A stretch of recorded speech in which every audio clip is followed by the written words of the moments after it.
Hello and welcome to Casting Roles, a persistent D&D campaign played by a bunch of theater nerds. Thank you for joining us.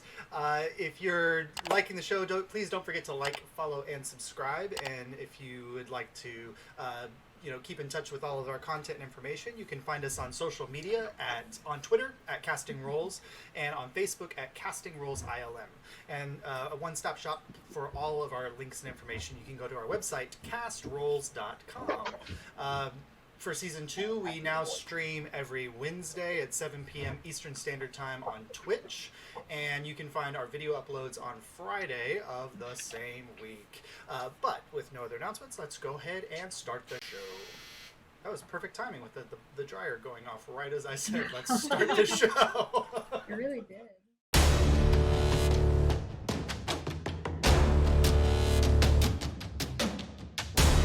So, ticket takers. After some escapades in the city of Hightower and going to the local adventuring college to prove your worth to the snooty-tooty rich people at the college, you managed to solve a murder of one of the individuals there, who thankfully was resurrected and brought back to life, and discovered that the Vox Populi was perhaps responsible in some ways for what had occurred. With some of the party questioning Vox Populi's motives or integrity, Souris offered to take you all to his home so that you could get a better sense of the world and perhaps why Vox Populi is behaving the way that they do. Guiding you outside of the town of Hightower, you went to the slummish community of Banktown, went through a toilet, basically, into a secret passage that led to the underground or subterranean rift community of the Rift, built into a chasm underneath in the side of the endless bluffs, a town of shanties and small huts kind of piled on top of one another on either side of this massive rift in the rock there, with bridges of various levels of construction bridging across over and dangling through what was at that point a rushing, raging torrent of water far below you. You met up with some of Souris's monks from the Monastery of the Four Winds, and then you made your way to the local tavern, the Hoarder's Folly, where you encountered a Vox Populi representative named Jury, who decided to join you for some of your journeys.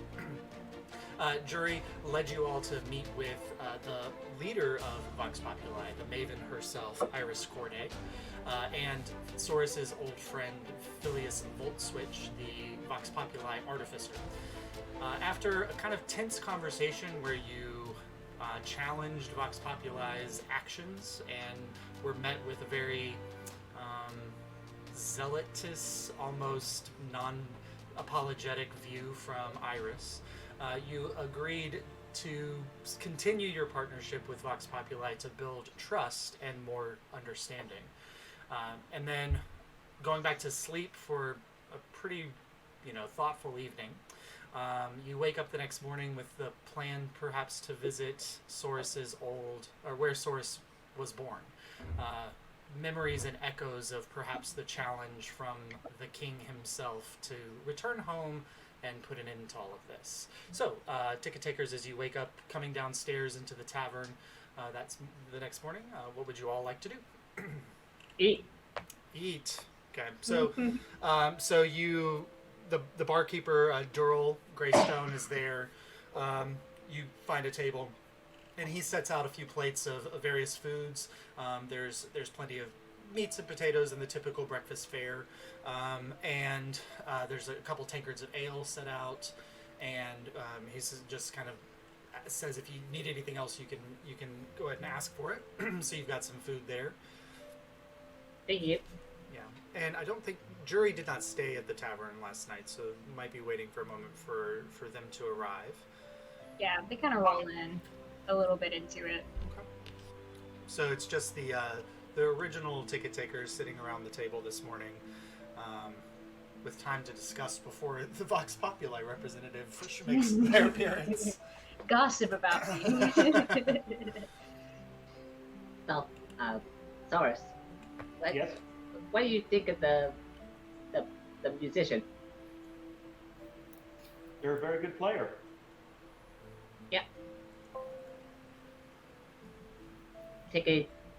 I don't know. You kind of have a better mind for these things.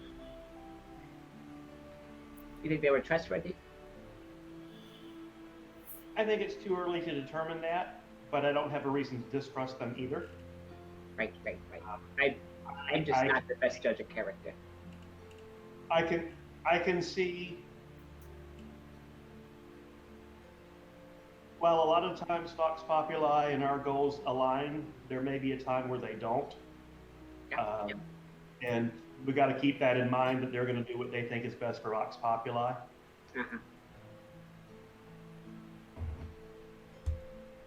Barlow?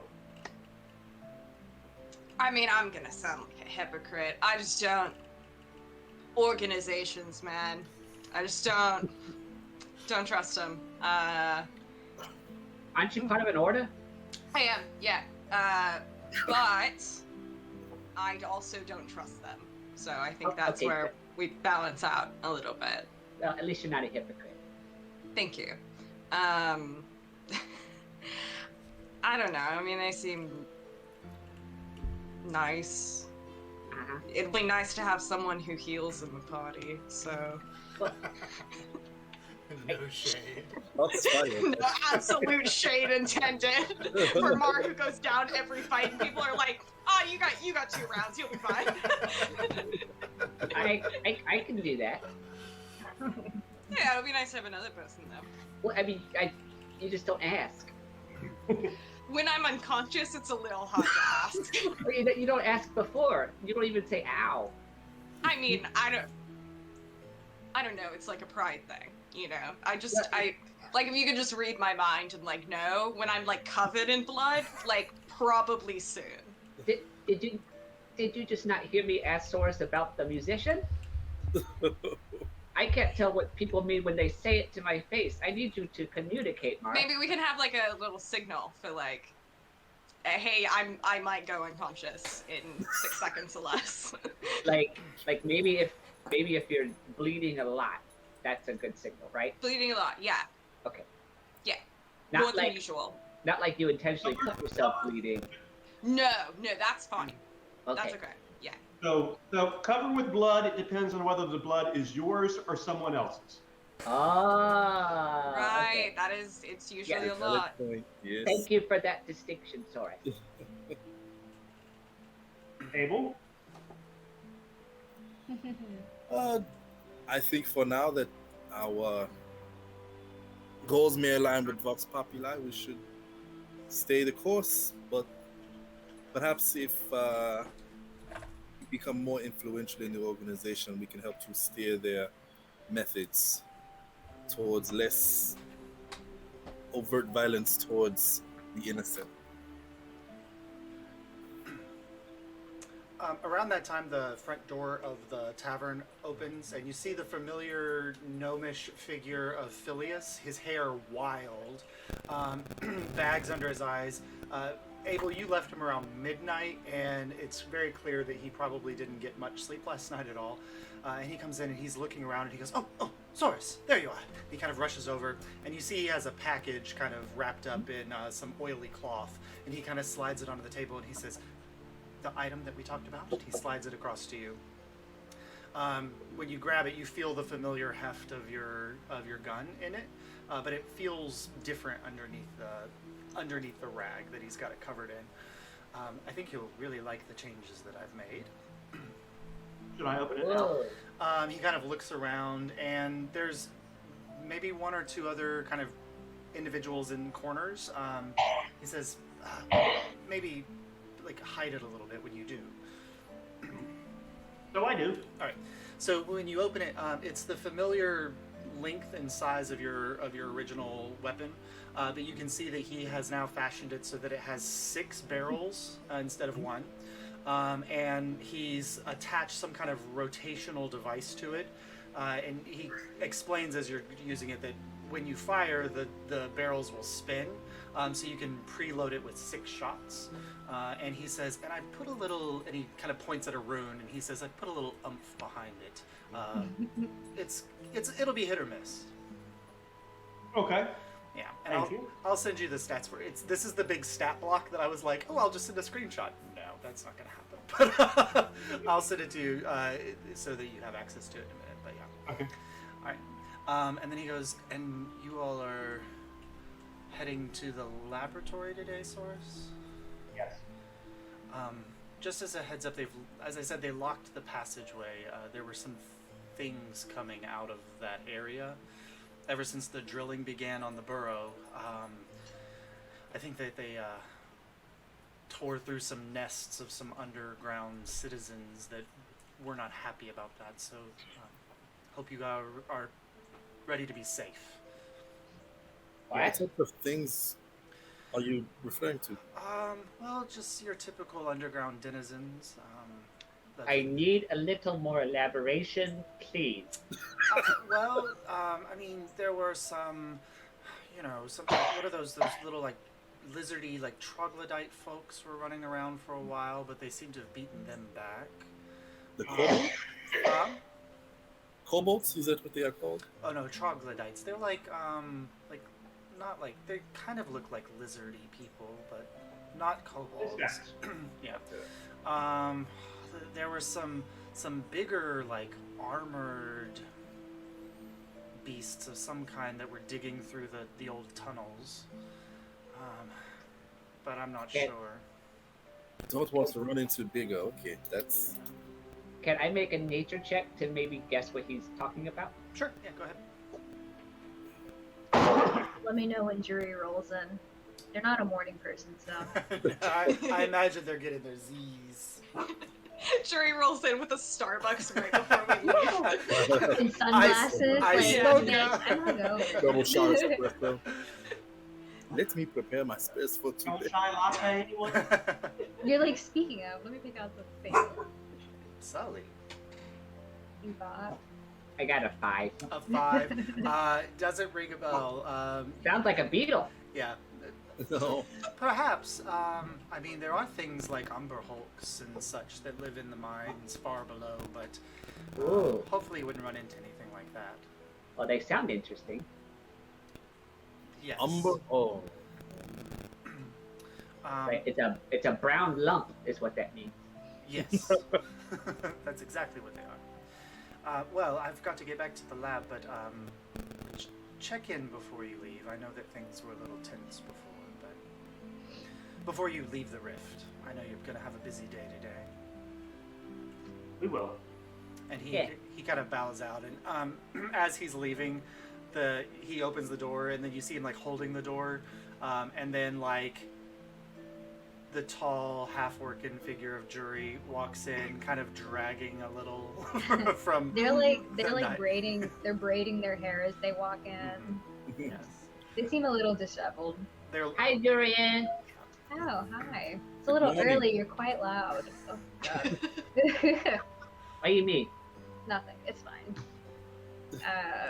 And they'll sit down and kind of start drinking the equivalent of a mimosa. I don't know what a mimosa is in this universe, but they start drinking that. Well, Maybe so, it's just a mimosa. I don't know. it might be like Dural comes over, brings a relatively like citrusy type of juice over in your direction, and sets a shot of whiskey down with it. So no champagne, but a little bit of whiskey. Maybe more like a tequila sunrise type of situation. But Jury combines them very quickly and starts sipping. All right, how's the morning treating you all? Very nice.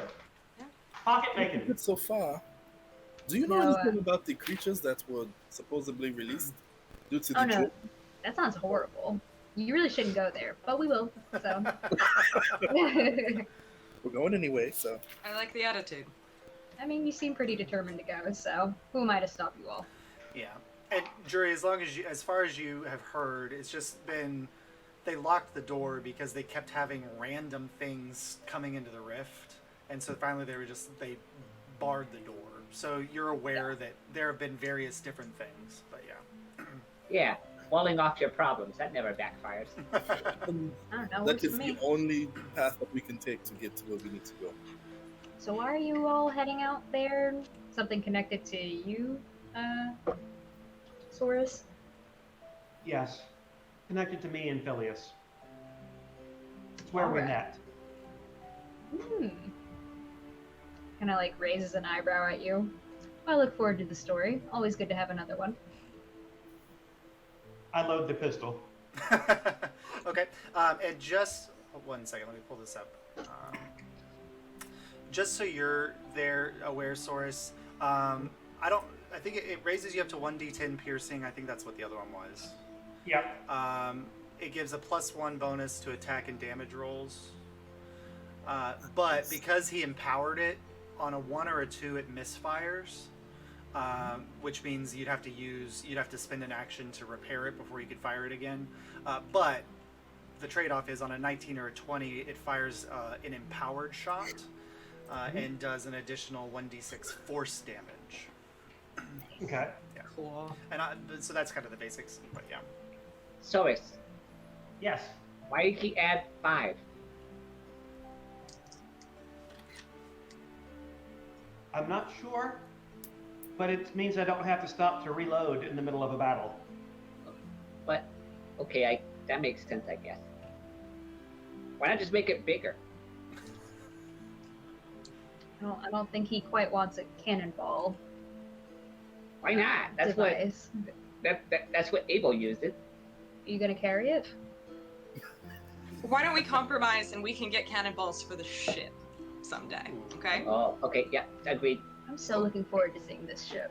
We do have the harpoons, right? There's That's 3. Yeah. We can repair those and. Well, we can just load cannonballs into harpoon launchers, right? Yeah, that should work. We could. That I seems believe good. so. Abel knows that would not work. I actually want to see I just Abel totally agree with it. Yeah. like a Tesla cannon. Ugh. That would be awesome. Did Abel have a chance to run any of his ideas by Phileas last night? Yeah, he helped you finish your your veil goggles. Ooh, okay. But those take the place of your dark vision goggles. So you can either choose to have the veil goggle activated or the dark vision activated. Okay. That sounds fair. So you kind of you make your decision at the beginning of each day of what you think you're going to need. So I just treat it as like an infusion? Yeah. Cool. All right. Well, do you guys need to do anything before we head out? I don't think so. All right.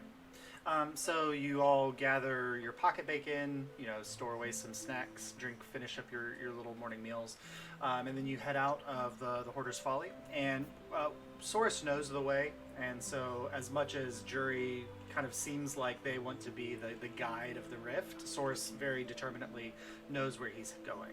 I feel like I'm just telling them about little things along the way. Yeah, like little. Oh, Like, that's when. Over there, someone got really drunk. And by someone you Yeah. mean you?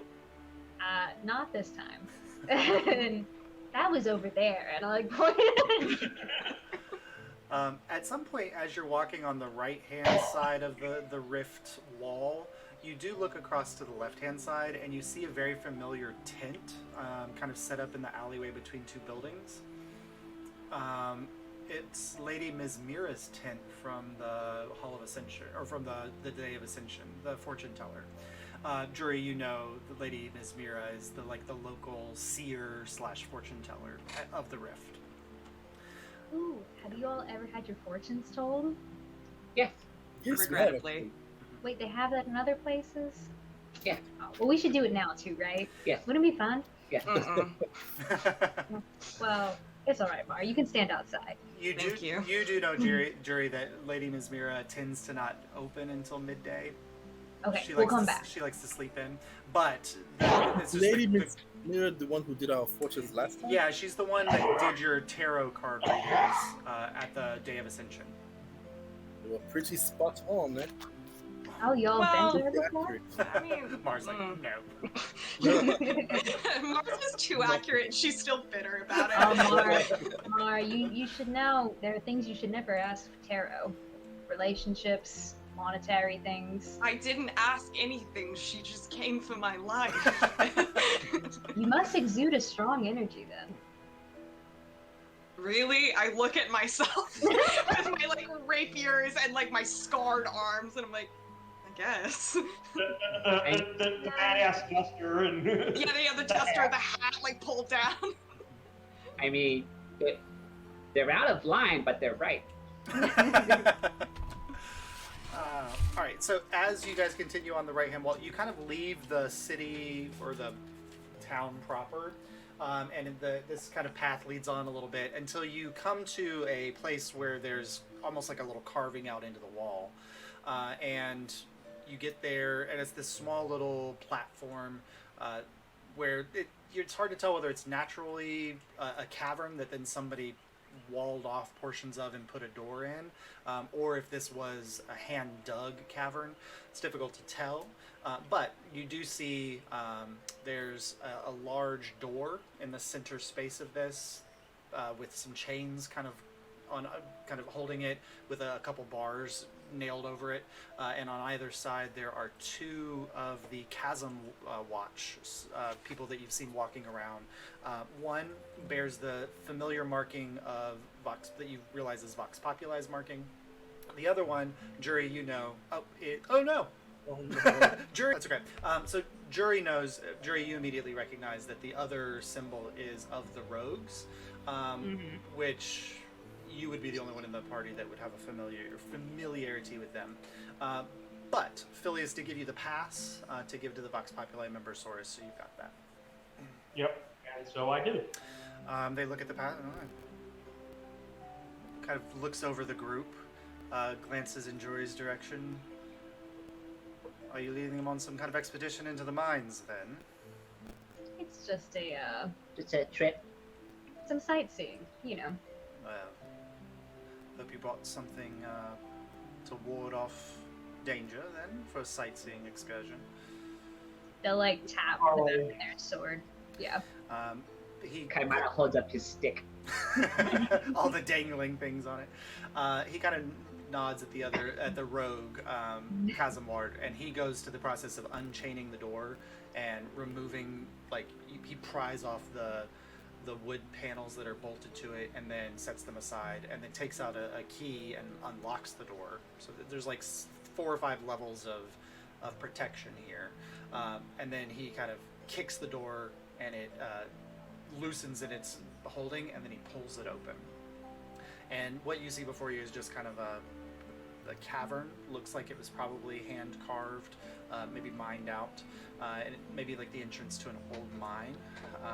And they say, well, we're going to be closing it behind you, but whenever you come back, just knock 3 times and we'll let you through. Will do. And you all enter in.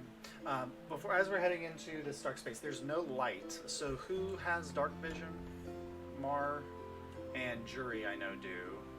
Souris as superior. I'll have my dark vision goggles. Okay. And they're frozen. I think they froze. They froze. It's just like, I like Kaimana's staring directly at the I know. camera, frozen though, while they're not. That's really fun. I know Kaimana's just It's not staring. disturbing. It's like the Chucky doll. Oh, I want that as a reaction image for like when someone says something just like wild, it's just Kaimana's blank face. All right. So we'll travel on until they get disconnected, and they'll come back. So the Souris, you know that like. I wanted to ask Journey a question. Oh, you wanted to ask Jerry a question? We'll wait till they get back. Oh. Kaimana has dark vision.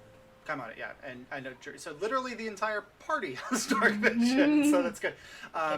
Yeah, so you all cross into this cavern, and they close the door behind you, and so you're plunged into darkness, but you can all see 60 feet dim light. It's just grays, but you can kind of see the shape of the cavern. And it goes straight, and it's relatively narrow, single file path for a while, and then as far as you can see down, it looks like it's starting to decline. So just as we're marching through, I get a marching order? Souris first. Souris. I'll probably be behind since I'm trying to lead a little bit. Paimon is at the back. Okay, I'm on at the back. And you said behind Souris, Jury? Yeah. Okay. I guess I'll be in the middle. Okay, Abel and then I'll Marlo. also be at the back, yeah. So Abel, Towards the back. Marlo, and Kaimana. Sweet, cool. So you kind of go through it. You could potentially walk side to side, but it'd be very, very tight. So you'd be able to get around each other, but it's a little over 5 feet or whatever. And so you continue straight forward, and then it starts to go into this low spiral down. And Souris, this is kind of leading into the old mine shafts, and there was a downward trajectory, and then you kind of know the path a little well enough to know that eventually it gets to where the laboratory was. You come to a place where there's another door in the rock there, and it's this old wooden door that is currently closed. Listen at the door. Okay, go ahead and roll a perception check.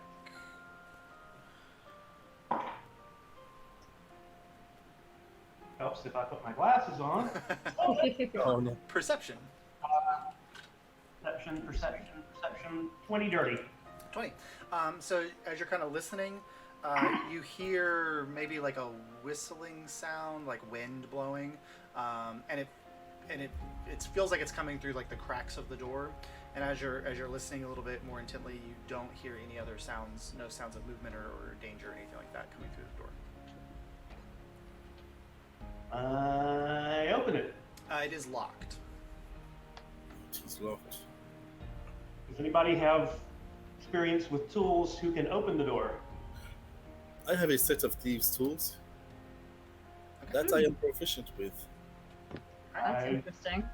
scooch out of the way to let Abel come up and do the door. All right, so Abel scooches up, and then go ahead and roll your dexterity and add your proficiency. So it was a sleight of hand. Yeah. +3 +3. Yeah.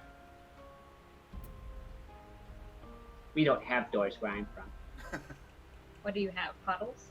18 +1 +3. Oh, okay. Just open. 22. 22. Yeah. So you get in. It's an old lock, and it feels as you're going through that it probably hasn't been used in a while, kind of rusty. And then you click it, and it releases, and the door swings inward. Is there a way to tell D&D Beyond that like you're using thieves' tools or something? I think it No, might be I for think you just. Just have to add Yeah, it. I don't know Yeah. if there's like a roll. I think you just add it in after. Yeah, because it's Okay. just dexterity, and if you're proficient, then it's your proficiency bonus. So. While I'm unlocking it, I want to ask Yuri, so who is the man with the other symbol that opened the gate? I've noticed the Vox Populi symbol, but I didn't recognize the symbol of the other guard. Jury knows these are just like the rogues. He's a representative from. He's like one of the rogues, like body guys. Yeah, I'll just be like, they're part of the other faction that kind of runs things around here. The rogues bit. So Yeah. we don't have too much sway with them, but we get along. You just both occupy the rift. I think from what I understand, Josh, it's like we have similar goals and we kind of work together, but we're not the same. Like from what you understand, the rogues are kind of almost like it from modern reference are like a Robin Hood type organization. They're very much thieves and they very much steal, but they only steal from those who are in the upper Have it. echelons. Yeah. Yes, ma'am. Yeah. And they also are like completely opposed to like murder or anything like that. Like they're a very peaceful. I mean, they'll fight back, but they don't have assassins or things like that. Yeah. You might fit in a little better with them, given your conversation with Iris. You might be correct about that. Dude just kind of nods. So I click the door open and Yep, and it opens up, and on our way. you find yourself in a large circular. It's a pit where this is probably like an old karst that caved in, And then you can see where people have built like a ladder structure and then walkways that are slowly revolving and descending down the pit side.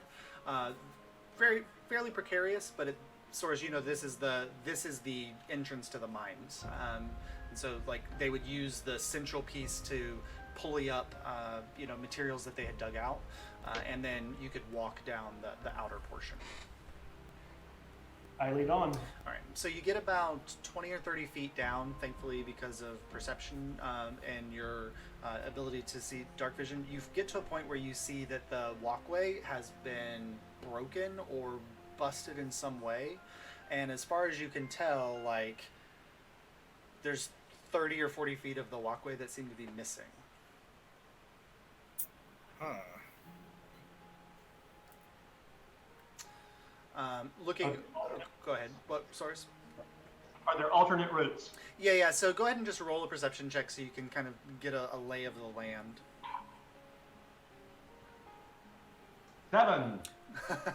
It's kind of difficult even with dark vision. It's kind of difficult to tell. Some of the things seem to be blending in.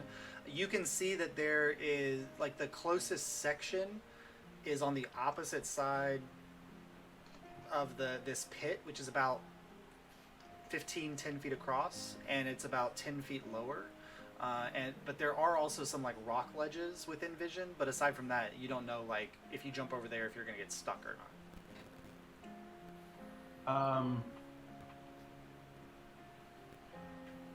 I'll jump over, you guys throw me a rope, and then y'all can shimmy across on the rope. And we'll tie it off at each end. Okay. Well, I can, yeah. I'm like, and Jerry's like, if you don't want to jump, I can get over there too. Just whatever you want to do. I step of the wind and jump.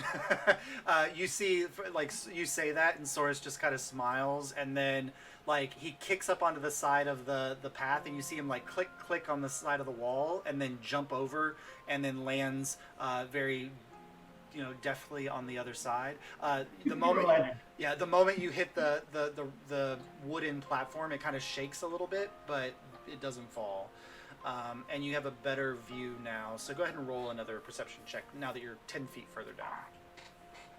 That's 15.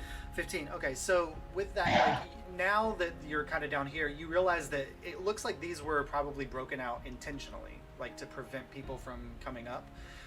And so it looks like somebody just went through and just smashed the path as they were going, and they just left. There was just a few smatterings that are left behind. So the next jump down would be about a 15-foot drop on the opposite side. But there are, you can see a few narrower ledges of rock that just stick out of the wall, where you think that you could probably jump to that and then to another one. But you're looking at approximately like a 10-foot jump. Descending down, and you think it's probably like 3 or 4 platforms down. Okay, what I would say is have them throw me the end of a rope and they left, but they'll be back. But game plan is 50-foot rope, throw me the end of it, feed it until I've got most of it over. They tie off the end of it on their thing. I stretch it taut, tie it off, and then we're going to repeat that. And we'll end up with a rope that can be with me jumping, them throwing me the rope, tying it off so they can get to it. Yeah. And we'll zigzag our way down. And from where you are, you can now see the bottom of this hole. It looks like it's probably about 50 feet below you. And it's just inky blackness. It's hard to tell what's down there, but you can at least kind of see that there's some kind of bottom to this pit. So that you want to throw your rope. Who's got rope and how much? I have 50 feet of rope. I got 50 feet. So I will tie it off. Right? Okay, go ahead and make a perception check to see if you can find something that you think would be sturdy enough to tie it off on. Cool. Anybody want to help? I'll help Marlowe helps. You can roll with advantage. with all my strength.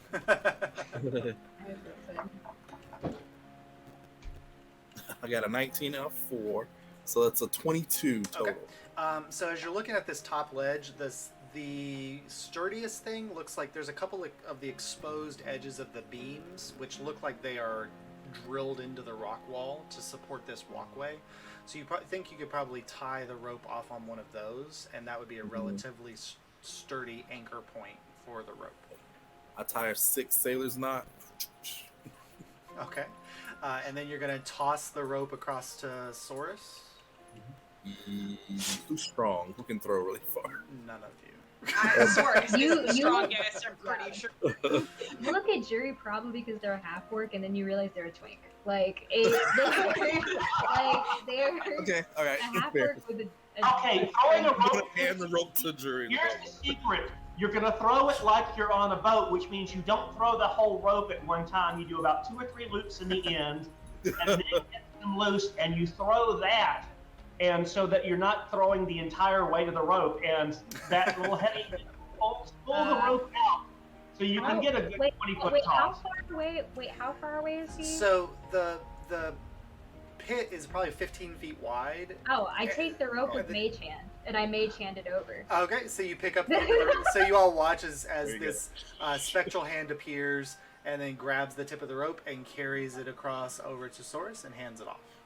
Okay, I rein it in till it's taut, and then I tie it off, that section off. Okay, and you find a similar kind of wooden stake to tie it off on. Okay, so now everybody has to climb across the rope. Now, you can attempt to jump.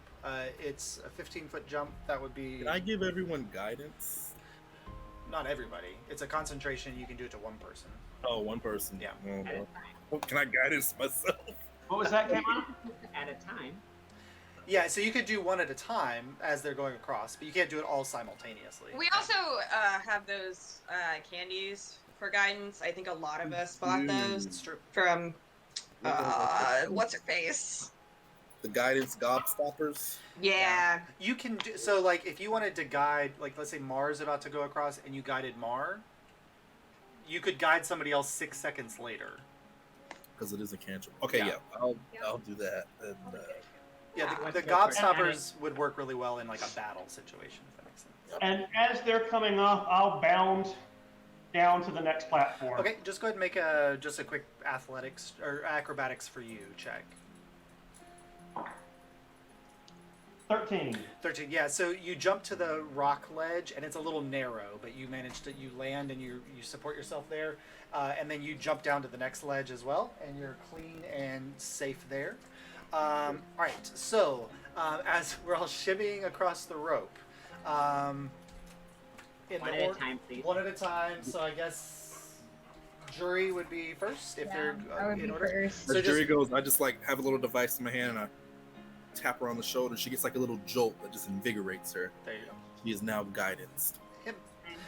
And they, so Jury, you go ahead and roll a athletics check to make sure you can hang on to the rope as you're climbing across it and down. Can't be Oh, no. acrobatics. Oh no. No, They got- hanging on a rope? No.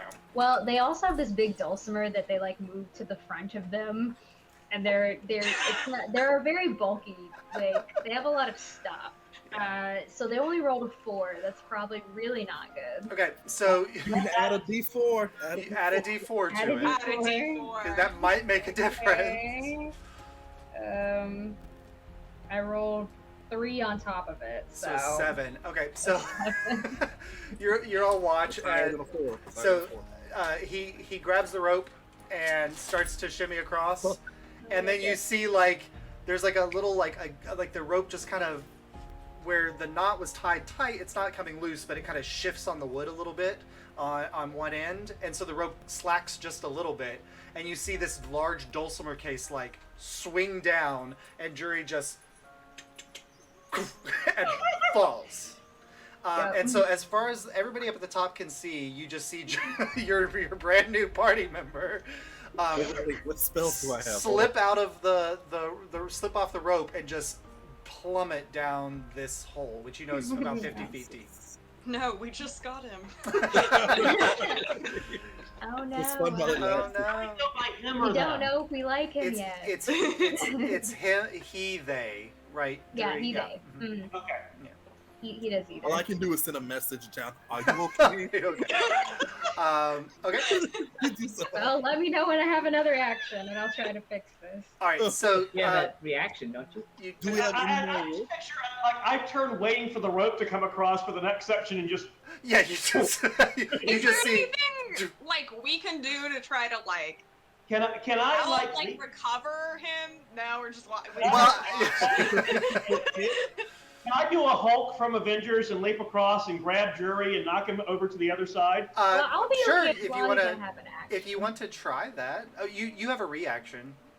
I mean, if I can cast a spell, I'll use my dulcimer and cast fly, because that's one of the special spells that comes with it. So you can't do that I as a don't know how- reaction.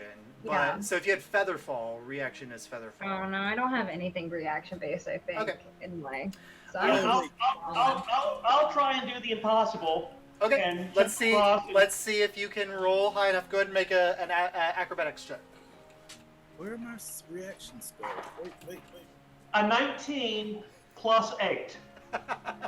So 27. yeah, so you see this gray shape falling from about 15 feet, or you jump down to about 20 feet above you, and you're like, well, that doesn't look. And then you realize what it is, not knowing that it's Jury. You just know it's one of your party members, and you jump up and kind of grab on, and with your weight pull to the side. You're unable to bring them all the way over, but instead of falling the 50 feet, Jury, your trajectory falls down and you land on this rock ledge about 20 feet down, but that's a much less thing, so you take that's a low roll. You only take 5 points of bludgeoning damage from the fall. Okay.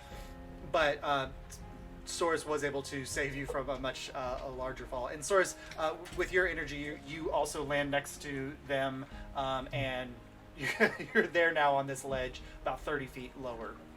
Jury? Yeah, while you're on the ledge, you just see Jury like rip open their dulcimer case, and they're like, "Okay, it's fine. I think we're okay." Are It's you a sturdy okay? case. We're okay. Okay. As okay as you could be. Do we have any more rope that we can throw down to them? Is since I'm no longer on the platform opposite, is there a platform down on this level? So where you are is kind of, you're not directly beneath the second platform. You're kind of slightly catty corner. So if like the first platform you jump to is here, you're directly beneath it and kind of over to the right. So you can see the rope coming across directly above you. So if they got to that platform, they could probably toss a rope down to where you are, and they could just climb down it. Okay, we'll do that. All right, no one else fall. Okay, so Marlo, Abel, and Kaimana, go ahead and make athletics checks to Guidance. Uh, guidance. Am I? First- No, hold on. I kind of want to jump it. Is the thing. Because I think I'm better off jumping it than No, taking my -3 to strength for Yeah. this. And with your werewolf like energy, I'll let you roll acrobatics on your jump, rather than athletics. Great. Cool. Oh boy. Oh no, it's fine. 17. Okay, 17. Really, So really good. you're like, Mars been thinking about Souris's little acrobatic display and is like, I can totally do that. And you see, and you see Mar, like, she kicks up onto the side of the stone and like kicks off. It was like, oh no, like he did 2 steps. Oh, 1 step, but you fly across, and you hit the other platform and you're safe. You're there and you're good. All right, Kaimana? I am going to tie my 50-foot rope around my waist, Okay. I was gonna say we need a safety rope. and then I am going to loop that around the guide rope across the gap.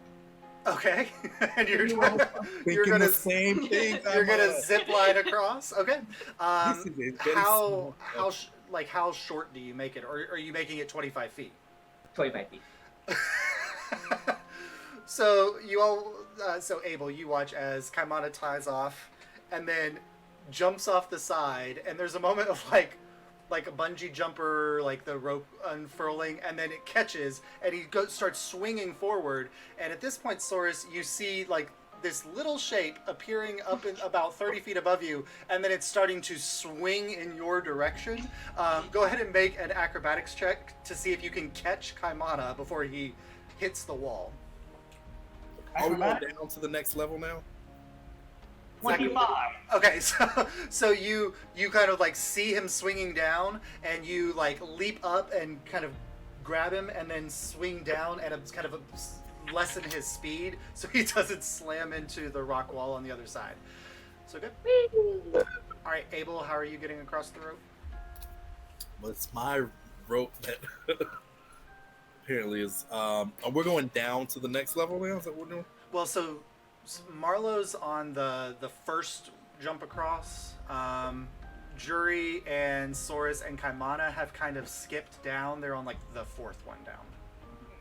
And so what you need to do is go across to Marlowe's level and throw the rope down to Jury and I so we can hold it so you can come down, climb down that rope to where we are. Yeah. Do you have more rope, either Marlowe or Abel?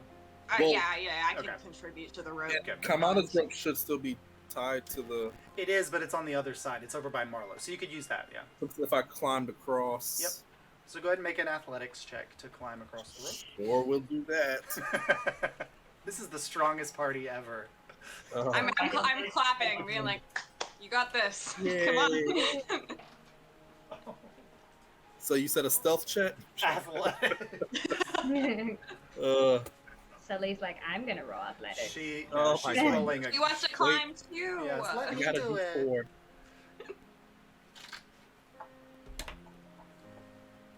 4. Okay, an 8 plus 4, a 12. Okay. So Oh, no. I mean, it was the DC was not that high, so you're okay. Because the DC to jump it was only a 14, so adding the rope decreases the DC by a lot. So there's a couple moments where you feel like you can feel your arms getting a little tired as you're going across this 15-foot gap, but you make it to the other side, and Marlowe helps you to dismount from the rope. Yeah, I'm like coaching you on as you're doing it, and I'm like, use your traps, your traps. Which, like, if you looked at Mar's arms, she looks emaciated. There's no muscle there, and she has no right to be saying any of this. Love it. All right. Don't work those muscles, Marlo. All right. She jumped so well. I don't know how she did it. No. She needs more protein in her diet. So where you are now, Souris, go ahead and make another perception check, just because you're now 30 feet lower, so you're getting a better view. 14. 14. So now looking around, like, you can see that, like, there's a couple more ledges beneath you that could take you down to ground floor. But this is when you realize that, like, the ground floor is actually water. We could have jumped. No. Like, it's so you're. I don't know yeah. how deep the water is. Yeah, you don't know how deep What? the water is. Yeah. We are going to need to get back up, which is why we're leaving rope behind us. Right, that was an intentional decision. Yeah. So Marlo and I need to get down to where Souris, Jury, and Kaimana. Yep. Okay, that's what alright, just making sure. Yeah, in Source with 14, you do see, like, old, like, broken, like, ladder pieces and things like that, where it's very clear that they've knocked out a lot of this, and it's now just floating in this very still, cavern pond beneath you. Yeah. And we've never had anything run into it in a lake. Never. Yeah. It's fine. What spells do I have? Can I keep jumping? Yeah. Can I just see how far my luck gets me on this? Okay, yeah, to get down to where they are, go ahead. You can make 2 acrobatics checks. Okay. 24. Okay.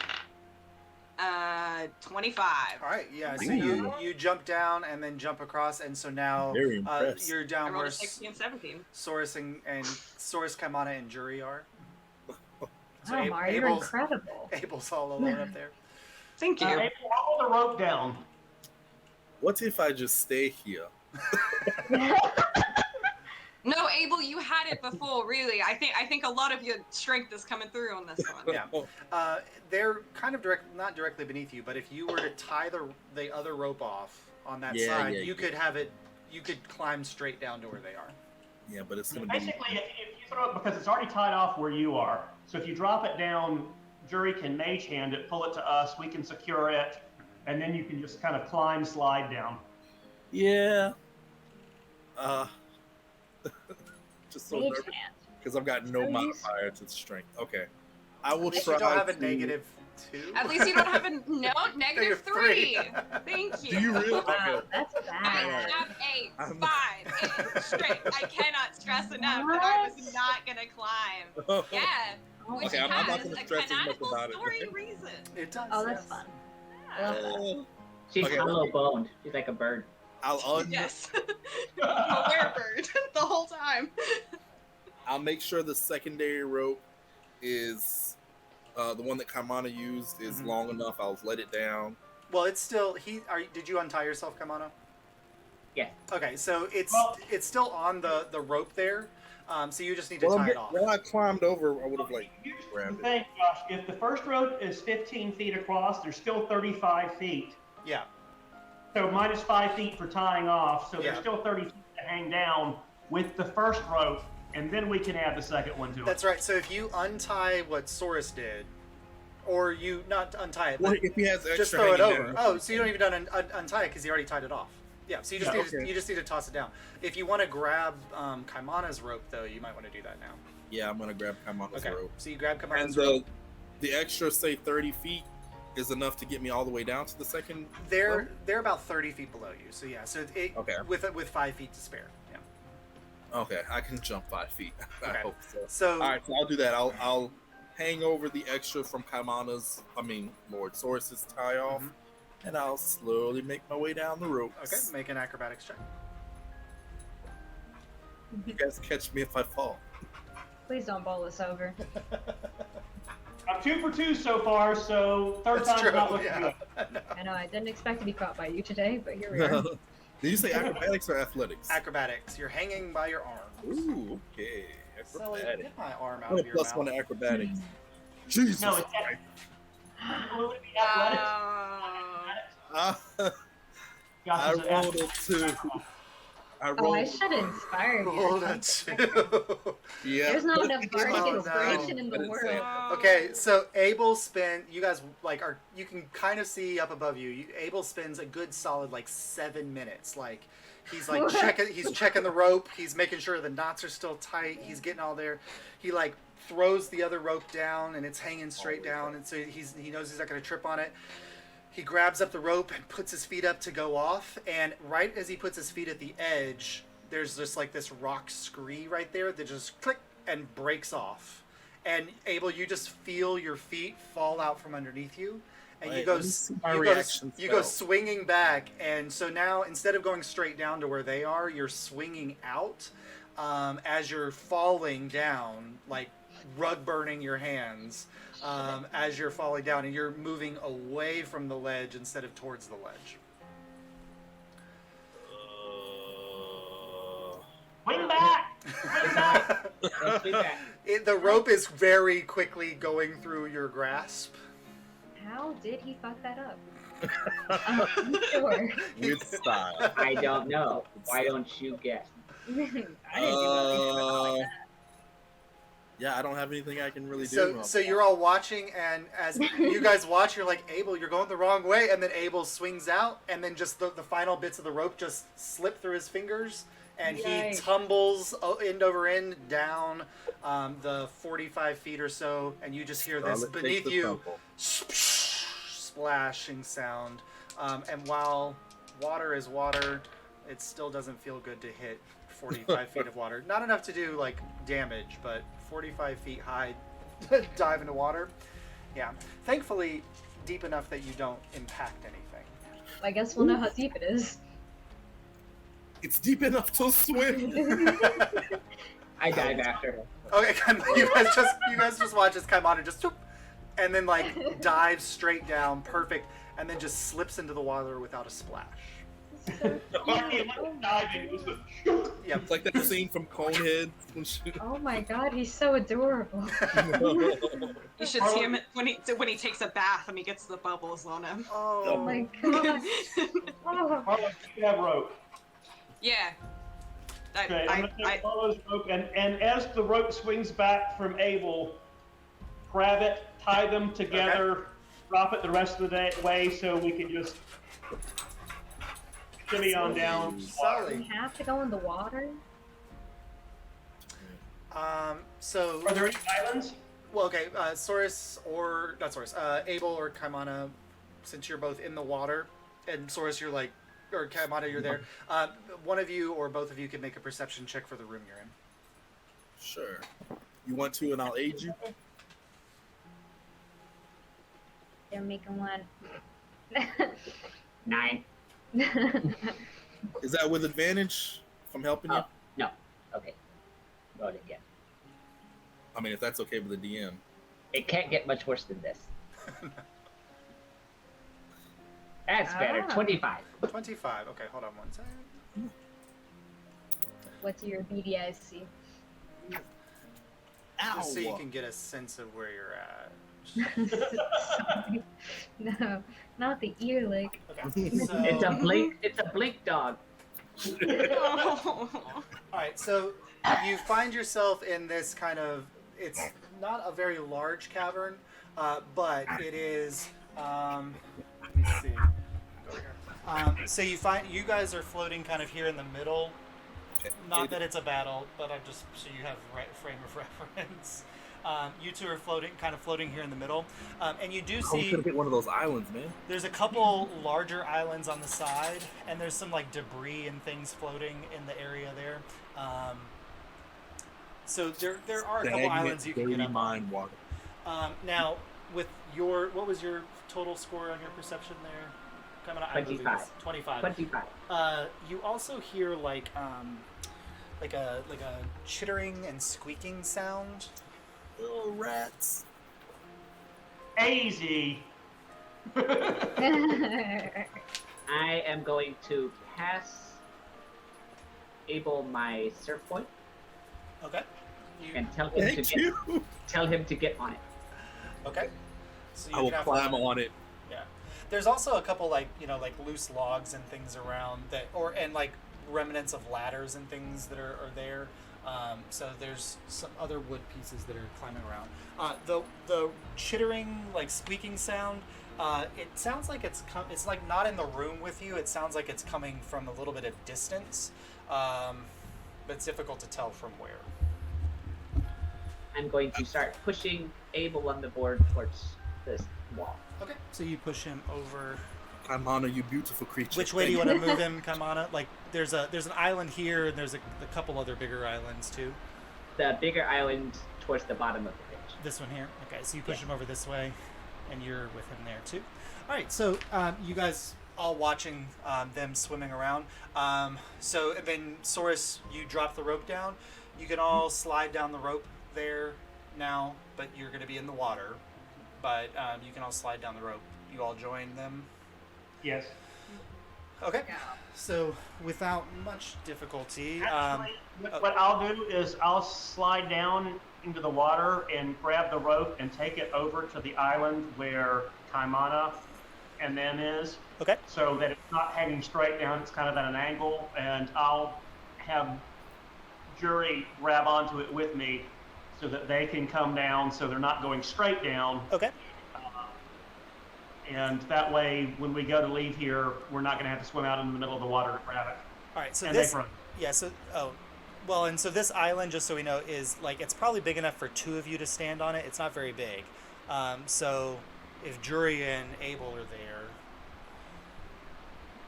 and then Mar comes down, you can probably get over to this little island by yourself. But you're kind of all there now.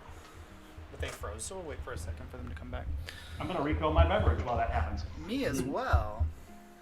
Oh no, I'm good. I was like, this is empty. It's not. There's stuff in it. The frozen images always just have Kaimana in the perfect. There's no bad photo of Kaimana. It's just Mm-mm. No. it's just always perfect and adorable. Let me see. Yeah. All right. So Kaimana, where did you say you wanted to go instead? I wanted to cast Bonfire on the far island that no one's on. This one over here. Yes. Okay. Let me put a little marker over there for bonfire. So you got your little bonfire lit up right here. Yes. And how much does that illuminate the room? I think does it say dim light or does it say bright light? I think it's bright light, and it should have the distance on there. Knowing where the the lab is which one of these ways leads towards the lab? So interestingly, like when Kaimana did his check, there's no clear exit. Souris, you seem to remember that that once you descended down like the pit, that there was a further descent that happened, kind of like at a sloped angle. This seems like it recently flooded. I am going to dive into the water. Okay, so Kaimana dives in. So Kaimana, where you're at, you see that like the things that are islands are actually more like just kind of rocky scree that's left over from when this kind of sinkhole probably collapsed in. But at the center, the pit goes down for another 10 feet or so, 15 feet. And then the floor slowly slopes out of sight into kind of a cavern beneath you, going as far as you can see. It slopes downward and out of sight. Okay, I am going to explore, go as far down as I can. Okay, so And I have got long breath, so I can hold my breath for an hour. yeah, you're good.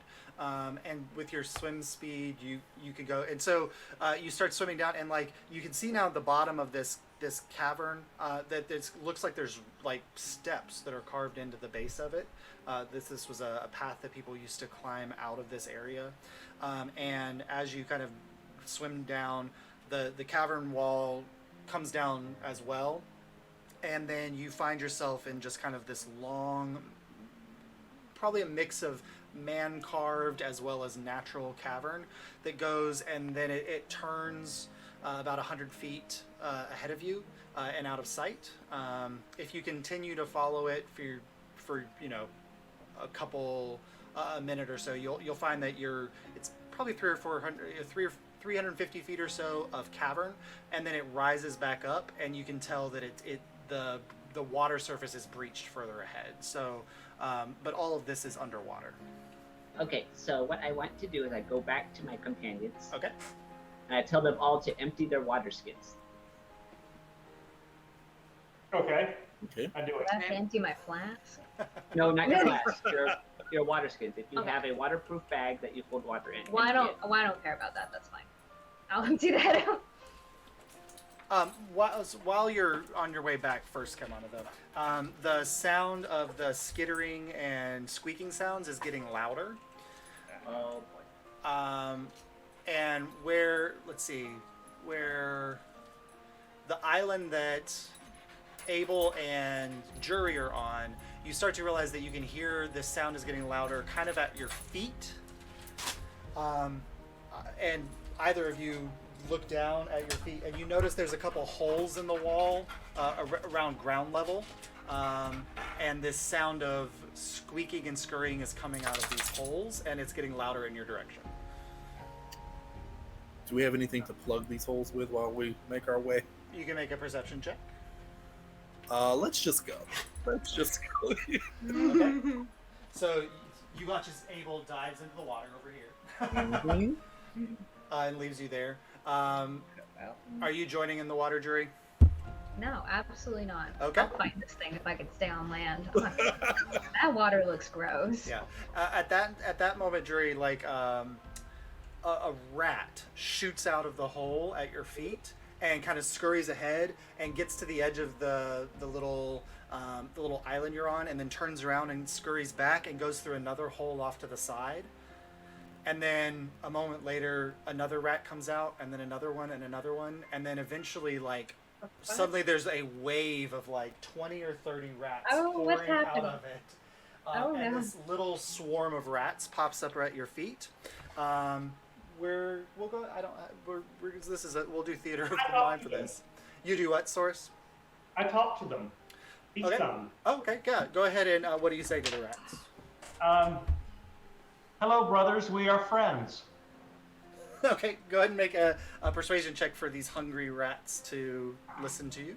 If you were a rat and like With a giant advantage. version of you that like stands on two legs started talking to you, like I would have an existential crisis, I think. Well, and it's great because like It's a Souris king is rat. like swimming next to this island, and so he's just this like giant like Gulliver on the island of whatever. Like, Meanwhile, Jury is like, what is happening? I'm reminded of Cross, king of emperor of all cats from Girl Genius Comics. yes, I rolled 15 plus 4 for persuasion is a dirty 20. dirty 20. So these rats who had started to smell food and had probably, a lot of their caves and tunnel networks probably are relatively recently flooded out. And these are very hungry rats.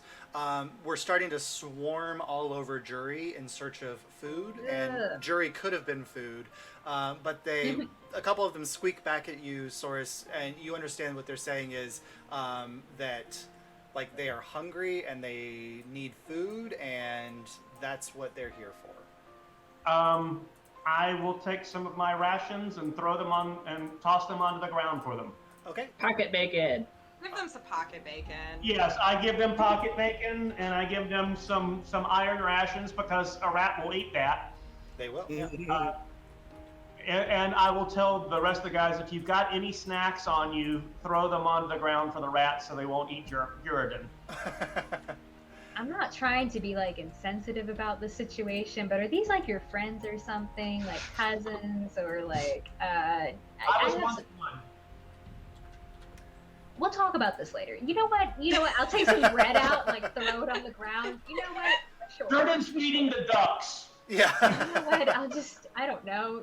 Great. Jude is Yeah, I'll not- pull out the bag of holding and reach in, try not to get my things wet, and throw them some of my pocket bacon. Okay. So as you guys are tossing the pocket bacon over and the food and the rations, at some point, like most of the island that Jury is on, which is probably about 10 feet wide, is like just swarming Oh with no, rats. Jury's barefoot. No, That's awful. And I'm they- regretting everything. They are swarming all over these rations, but then as they're grabbing them and disappearing into their holes, after about a minute or so, they clear out, and the sound of the squeaking dissipates off into the distance as they carry away their food, and you avoid being attacked by a rat swarm. So, Well, thanks, Souris. It's quick thinking, Souris. I understand how they think. Right. you never think like beast speech would be the like, oh, you can talk to beasts, whatever, cool. Like, That is so useful for me. it's been. Oh my god, I have a campaign where I can speak to animals, and it's, I abuse it all the time. It's so good. It's with the displacer beasts, with the rats. Yeah, like you guys have avoided so many potential fights and encounters because he can talk to beasts. Well, it helps that you charisma, right? So too, so Yeah. it's Yeah, not that you're just talking to them like loop-a-doop doop. You can My back it up a little. Oh, really? Dang. Yeah, dexterity is my major stat. Everything else is either 10 or a 12. Ah. God, I wish that were me. All right. So around this time, Kaimana pops back up, and now Kaimana, you're seeing like, for some reason now Abel's floating in the water, and Jury looks uncomfortable. Jury's like cleaning their feet off. You we're gonna have to swim. All of you empty your water flask so you can breathe out of them later. Mine is empty. Mine is empty. And then we say the flash thing, and I'm like, oh, as long as it's not my clothes. Okay. We have to go in the water though. Yes. I'll be there to help you, don't worry. All right. So Kaimana kind of dives back in the water and begins to lead the journey or the path. So this is it's a 300 and something foot swim. All of you can swim that far, but there's going to be some checks to see if you can manage to hold your breath for that long. It's probably right at the edge of most of your breathing capacity because your swim speed is about 15 feet per round, except for Kaimana, and you can. Mine's 22. 22, okay. And you can hold your breath for a number of minutes equal to your Constitution modifier. Equal to? Yeah, so if you're +2, you can hold it for 2 minutes. So it would be cutting it very close to make it the 300 feet. How long is a minutes. round? 6 seconds. 6 seconds. Oh, okay. There's something like down there, buddy, you're gonna help us with, and Yeah. you got a plan? Yes. All right. Take you through. I would like to take them through one at a time, though. Okay. And can they have advantage from having a breath full of air and me assisting them? Yeah. Well, they'll because you told them to empty their water skins so that they could do that. Then they will avoid one of the checks completely, and then I'll give them advantage on the second one because you're helping guide them. I'll go first. The added thing here is while you're underwater, like while Kaimana's vision is not obscured at all by the water, there's no light source at all, except you might have an object or item that you could use to produce light while you're swimming. Would the dark vision help us, or? It does, but I mean, again, like with the water's kind of murky and cloudy. Like this is relatively recent flood water. So it's a little bit cloudier than natural. It's the Cape Fear River. Yeah. I have the bonfire lit above too. Yeah, and so that penetrates a little bit of the darkness, but then this cave curves down. I think it's dancing lights. You have the candle of the deep, don't you? I do have the candle of the deep. I'll reach into the bag of holding and grab the candle of the deep. Okay. Swim over and light it with the bonfire, and it can't go out while underwater. Yep. Can no one cast light? Does nobody have the light cantrip? I do. I don't. But I mean, I've got this candle, and So just give the candle to hand the Kaimana, candle to Kaimana. Yeah, to Kaimana Kaimana. can use it. Okay. and if you're swimming, you follow the light, and Kaimana guides. Okay. Who do you want to take first with you, Kaimana? I would take Souris. Okay, so Souris, as you're swimming, go ahead and make just one Constitution saving throw to make sure that you can hold your, because your Constitution modifier is +2, right?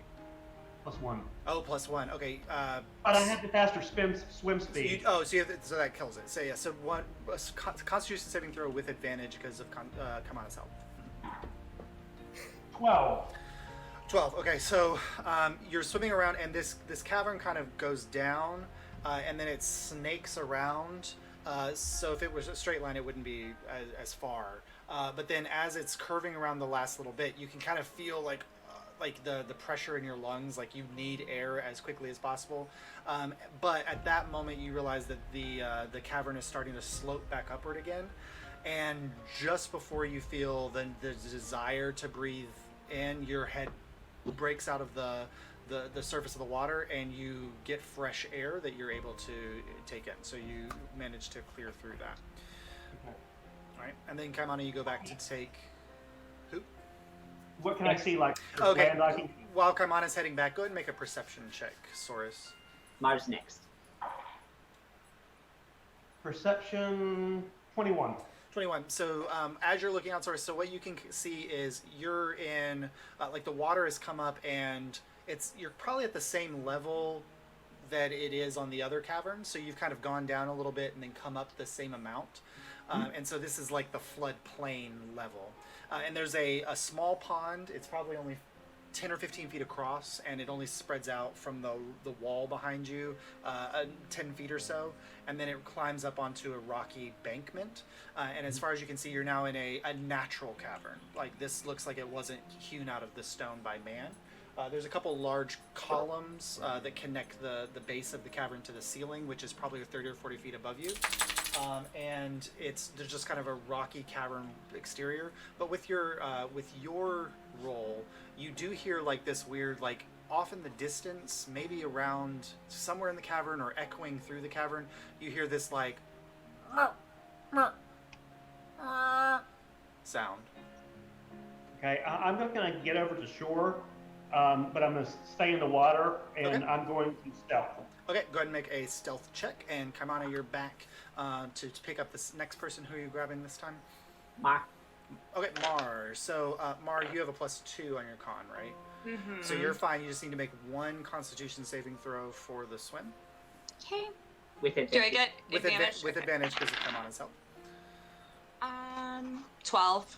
You're also good. So you also get to that point where you like almost like to the point of like, well, fuck it, I'm just gonna go werewolf on this. But then you break No. you break the surface and you're able to get air. And what did you roll, Souris? I rolled a 3 plus 8, so 11. So you I'm a giant white rat wearing a white jacket. you break the Like surface. plain black. And you like gasp in air, and you look over, and you see Souris like there's like a rock that he's like crouched behind, but it's not big enough to hide his form. What? Thing. Oh, I will stop. Okay, go ahead and make a stealth roll there, Mar, and then Thank you. Kamada goes back. Kamada, who you gonna grab on this one? Oh no. I'll 7. get- 7. Oh, no. Those are our dex people. Okay. Who you're grabbing this time, Kamada? Oh, they froze again. Big rose. Oh, good. This gives me a chance. Because of those terrible rolls, I'm going to switch over to the map just in case. Oh, yeah, just in case. While we're waiting for them to come back.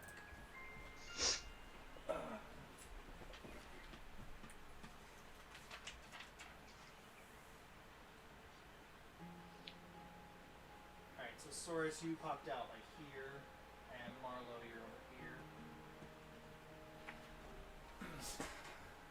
Hiding. We're doing a great job. We like look at each Hiding. other and we're like, yeah, we got this. Hiding, yes. And you're still hearing that sound, that like, "Arr! Arr!" I think Mar, part of the reason maybe her stealth isn't great, she's trying to wring out the hat. It's like not like quiet at all, but she thinks she's doing it like really subtly. No. Because you're doing it slow, it must be quiet. Yeah. Right, yes.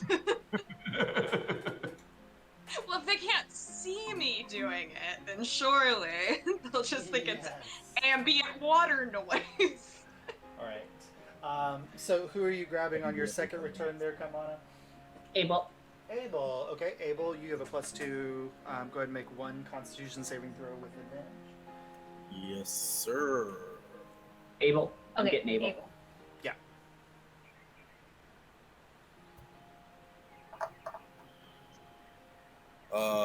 24. All right, like a lot of swimming happens in Nuevia. Well-trained swimmer that Abel is. You're coming. You don't even feel like you're struggling to hold on to your air. You break the water's surface after the 300 or so foot swim, and you look around to see Souris crouching behind a too small boulder. Meanwhile, Marlo is in the corner wringing out her hat. And all you can hear is just like the sound of the water like crashing into the water beneath her. But she also appears to be hiding behind something. And they're there. I just give them a curious look, like, what's going on? We're hiding. Okay. I attempt to hide as well. Oh god, this will go so well. Okay, go ahead and make a stealth check while Kamana goes back to grab Jury. And tonight I've been rolling either like 5s or 17s or above. It's been like 5, 7, 3, 7. 19. I rolled a 17 plus 1, 18. Okay, so Abel, you kind of climb out of the water and you make your way. There's a large pillar there, and you hide. Like you kind of meld into like a little basin of the pillar, and you feel pretty stealthy. Who's there? Let's see. Marlo. Go ahead and And make I have the impression that the reason Yes. it succeeds is because we are so loud. Yes. Yeah. That's you are unwittingly assisting his stealth. Yes. Marlo, now that you're kind of there and your focus, go ahead and make a perception check using your smell. So you can do it with an advantage. Okay. Yeah, I can't hear anything because I'm bringing my hat up too loudly. Yeah. 19. 19. Okay, so at some point, like this smell hits your nose, and you stop wringing out your hat, and that's when you hear like again that echoing like "oh, oh" sound like coming from the distance, and like the smell that you're getting is like very like amphibian. You know, you kind of like froggish, amphibianish, and it seems to be coming from further within the cave. I think it's troglodytes up in there, probably. I'm going to guess. Do you want to kind of shift, because there's this giant column blocking your vision right now? Do you want to kind of shift a little bit? I think I'm being so sneaky, so yeah, I can get away with this. So you come up. Problem. You come up here, and at the end of the cavern, right here, you see this creature that's like. It's looks like a very large lizard, like an overgrown salamander. Oddly though, it has like 6 legs, and it seems to be like crouching in a nest of some kind, like scree of rock and wood. Like you can see like torn up old ladder pieces and things, and it's like crouching in a nest there.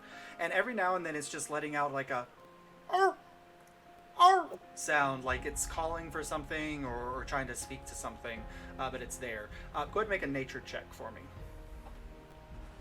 I was hoping maybe penguins. Penguins. Because I wanted to see Kaimana interact with penguins. 16. 16. Immediately you go, oh fuck, and back up. Because what you see before you is a basilisk. Oh, okay. And I'm gonna go hide again. yeah, thankfully it rolled a natural 1 on its perception, so it didn't see you all there. Didn't we need something from like a we were basilisk? stealthing. Yeah, but so just as a heads up on how your armor works, this is something that you could spend a minute studying to gain advantage on a saving throw against its special abilities or whatever. Yes, please. But it's there. So you take Doing that, you and take the expedition back. and gently letting my group know that that's what is over there, and we should not fuck with it. Yeah, and you know enough to know that like, while like not necessarily strong creatures, the downfall of the basilisk is when people look at it, because it can turn you to stone. Mm-hmm.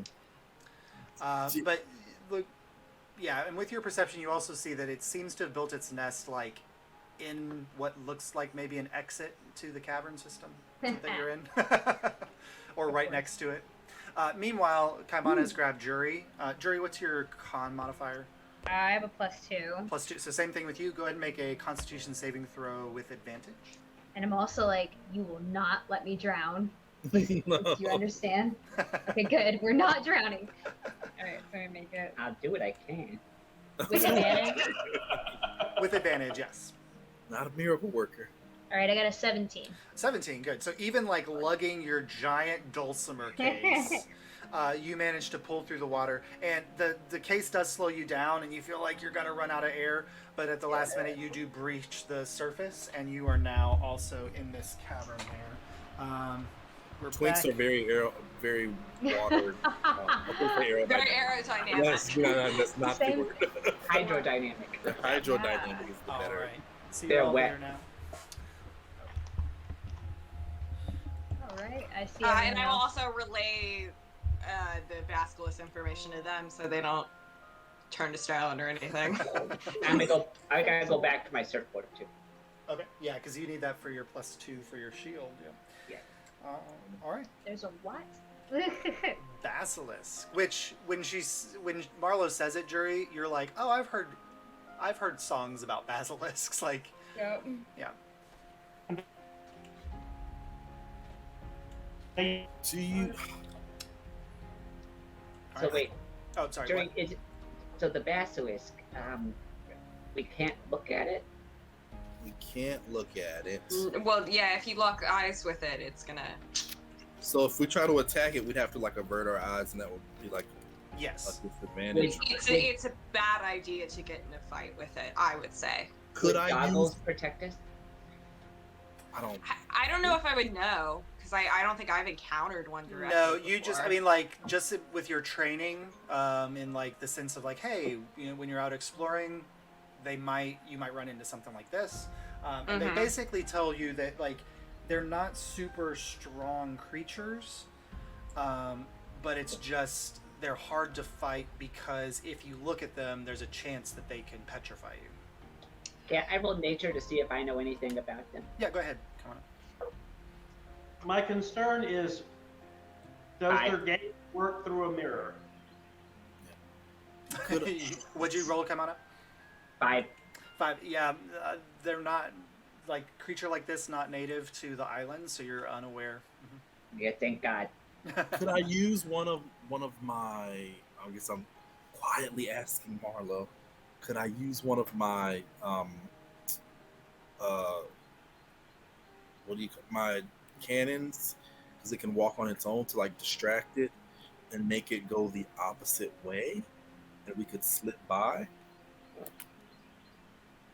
Yeah, I mean, it's probably a better idea than us just trying to combat it or stealth by it directly if we had like a distraction. I do remember the last time we tried to do something like this, and we did have to fight a flower hydra, but I do think that we could maybe pull this one off. Okay. And you hear the sound again from the basilisk as it's calling for something.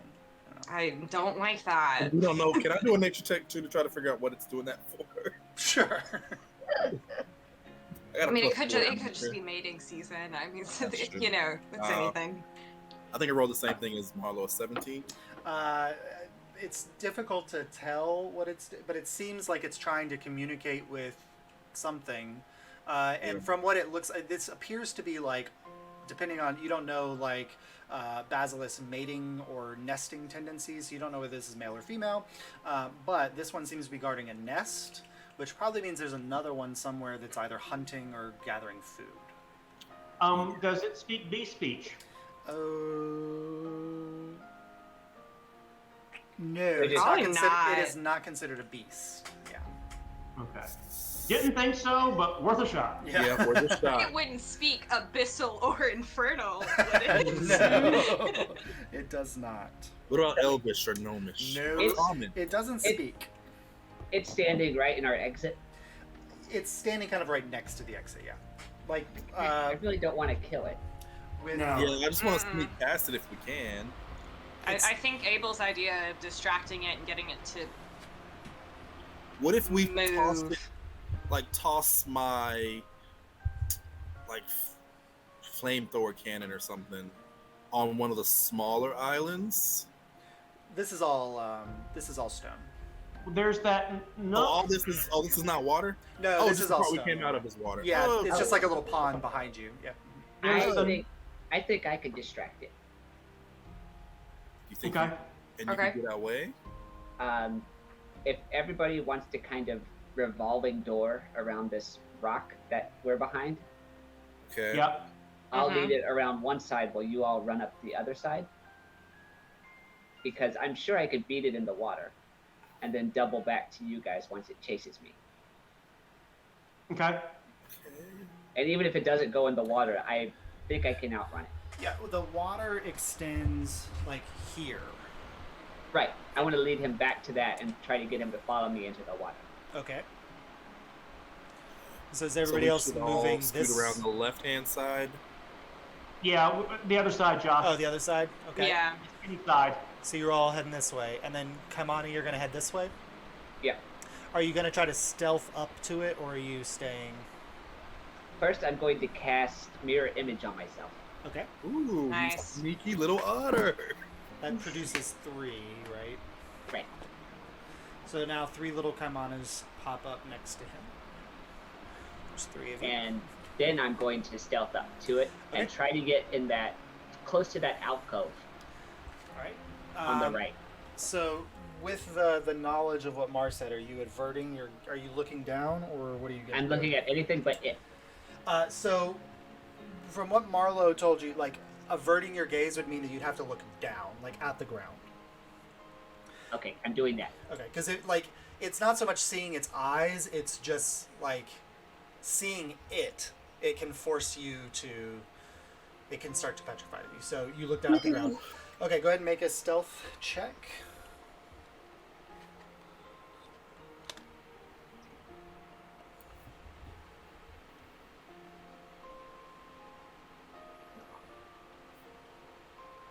15. 15. Okay, let me roll for our friend here. God, she is not perceptive at all. So, Kaimana, you move this way here. And I'm just leaving this here so I know that you have 3 mirror images. And you come up this way. When you get there, Kaimana, The other one. yeah, there's another one here, and that's the one that she seems to have been talking to in some way. Okay. Oh dear. Like, and you're not certain, but it's almost maybe like, maybe those or sounds were like warning sounds. Okay.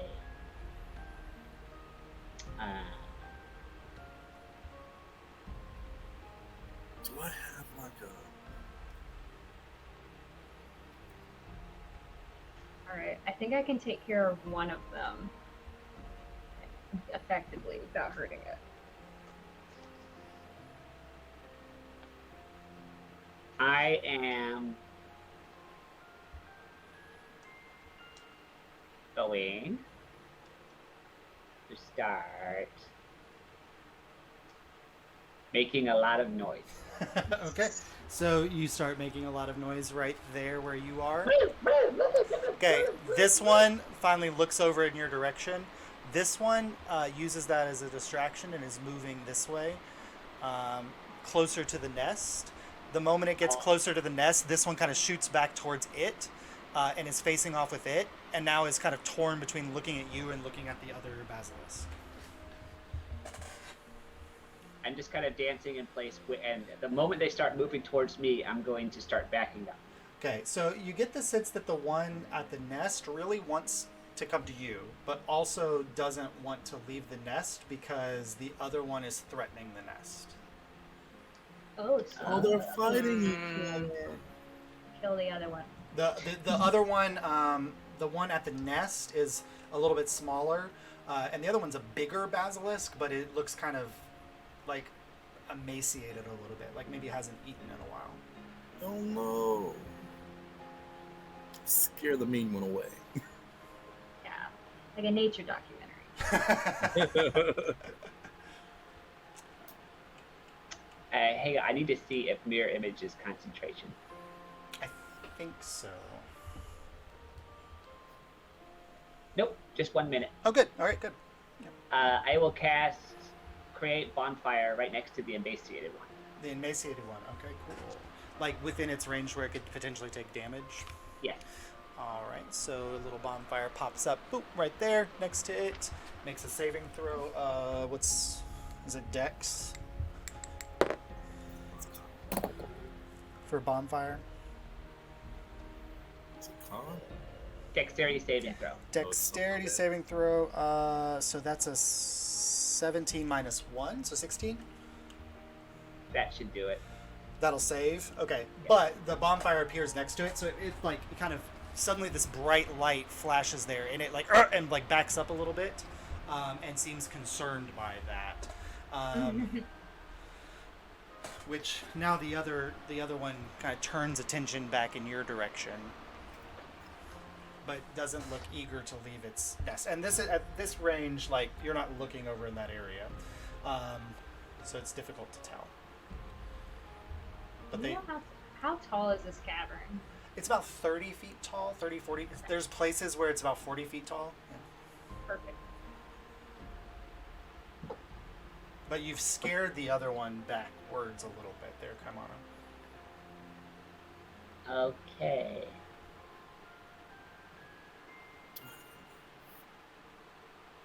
Minor image? Let's see.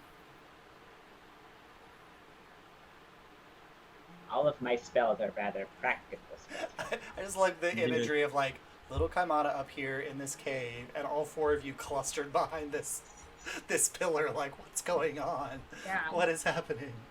I'm going to try to make myself appear enticing. How are you going to do that? Do that. Gonna brace himself. Okay. You know that scene in Lion King where Timon does the hula? What is it? What are you gonna do? Dress me up in drag and make me do the You could be a big pig too. Okay. Okay.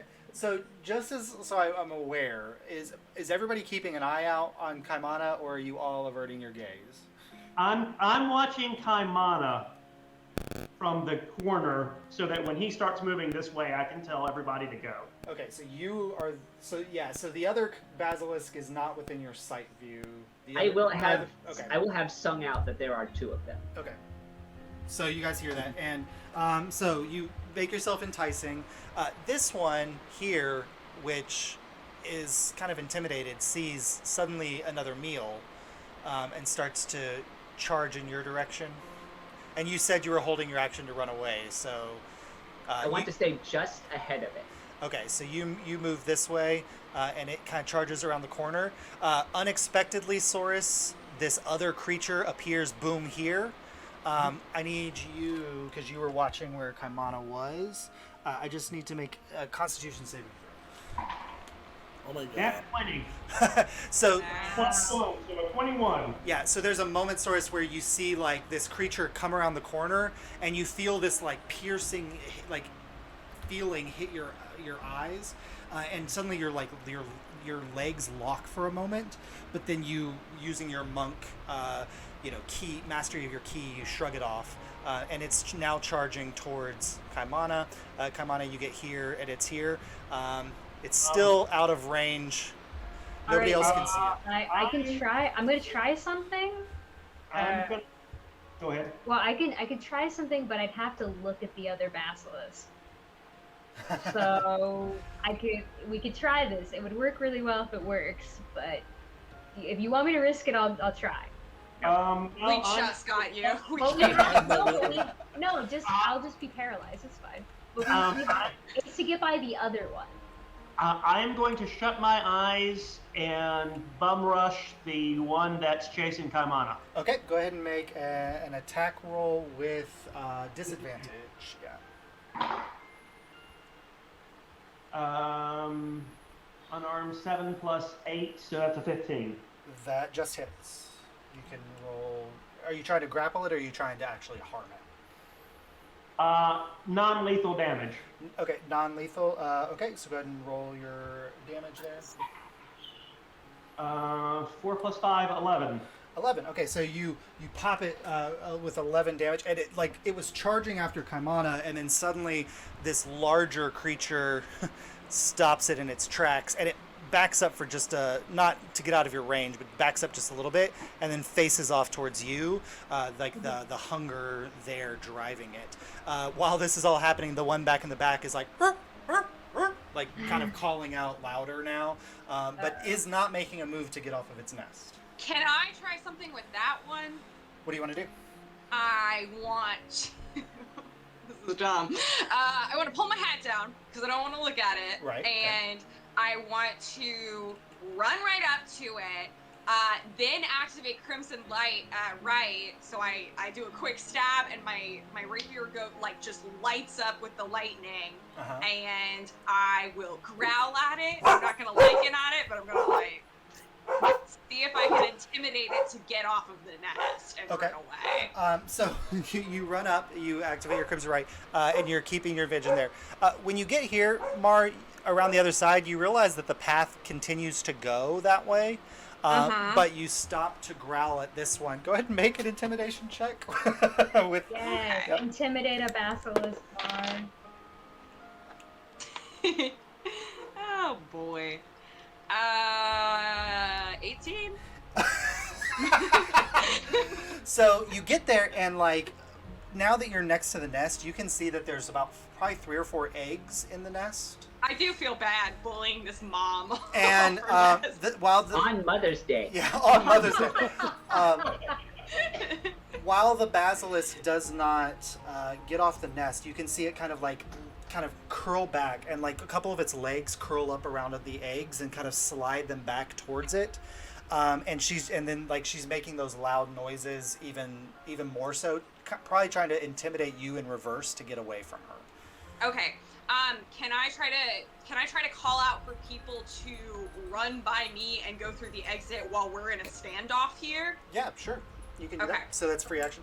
So just as like, just so we can get a sense of, we'll just do our dexterity based kind of initiative here. So Souris went, Marlo went. That would take us to, what's your dexterity, Jury? I have a 12. 12, and yours, Kaimana? 13. Or Abel 13, and then Kaimana? Oh, I'm sorry. Thank okay. you, Kamada. 18. 18. Okay, so Kaimana went, Souris went, Marlo went. So Abel. I guess if Marlo's calling out to go that way, I'll head that way Okay. with like my eyes looking down. Okay, so you run around Actually, this can I way. be like taking out my flamethrower? Yep. So you activate your flamethrower, so it's good for another hour. Yeah, And that's you what come I'm around looking this way. 5, And 10. I'm like using the sword kind of like as he goes by to like block the basilisk from like just like charging him. Like it would have to go through the sword, lightning. yeah. Okay. And then like move around it so then it like as he's like going around me just kind of like keep like Okay. carrying it away. Are you just going to run straight out the path in front of you, Abel, or are you going to stop by Marlo, or are you going to run past Marlo? I'm gonna get like a couple feet out, just enough to where we've got some room to where more people can follow behind me. Okay, as you do that, just instinctively, as like this movement of something threatening its nest, it snaps out. But with Marlo there kind of blocking, it's going to actually snap towards Marlo. Rolled a natural 1. She's way more concerned apparently with protecting her nest, and so she's just trying to be intimidating. So she snaps out, but does not make any contact. She gets some static electricity. Yeah, there you go. And she kind of backs up a little Didn't bit we more. have something we had to do with the basilisk or something? I don't think so. Or am I thinking about an episode of I think you are. All I right. might be getting confused. Which then takes us to Jury, who has 1 lower than Abel, so it's Jury. 4. If I can go up and scoot past, I shall. Okay. But I don't know. What's your movement? 30 feet? 30 feet. 25. You can get here, so within the next round you could scoot past. All right. with- And I'll awkwardly be looking down like. Yeah, you're looking down the whole time. Okay. Which takes us to the basilisk, the one who's guarding her nest. She is gonna spend this entire turn just yelping and screaming in your face, Marlo, to try to get you to run away. But she does not make any moves to attack you. The other basilisk, Souris, is gonna make attack against you. That is 23 to hit as it bites out towards you. that hits. Yeah. Sorry. So that is 5 plus 3. That's 8 points of piercing damage, Souris, plus 5 points of poison damage. Jeez. Ouch. You feel like the teeth grab onto your arm as it's trying, and it like starts to shake, and there's a moment where this like poison enters into your system, and you feel it like kind of numbing your hand a little bit, but you shake it off as it's trying to kind of get your it's trying to eat you, Souris. Oh, All right, which then takes Fair us enough. to Souris. It's your turn. I'm gonna hit it. Okay. Non-lethal. All right, go ahead. First attack. 8 plus 8 is 16. That hits. Go ahead and roll damage. That is 6. 6 points. Okay, so 17 total that it's taken. Sweet. All right. Flurry of blows. All right. First one is double 19s. That hits. And that is 11. Okay. And then second attack. Low man is 14 plus 8, so that hit. That hits. Yep. And that is 8 damage. 8. Okay, so with the final hit, you see it kind of like it's teetering and like shaking its head a little bit, and looks like it's on the verge of maybe trying to run away from you, because like it wanted an easy meal. you're not being an easy meal. And so, but it's very shaken and kind of standing up on its last legs there. Kaimana. Kaimana's up. Yep. I smack it. Okay, so you charge it. Do you keep you avert your gaze? Yes. Okay, go ahead and roll attack with disadvantage.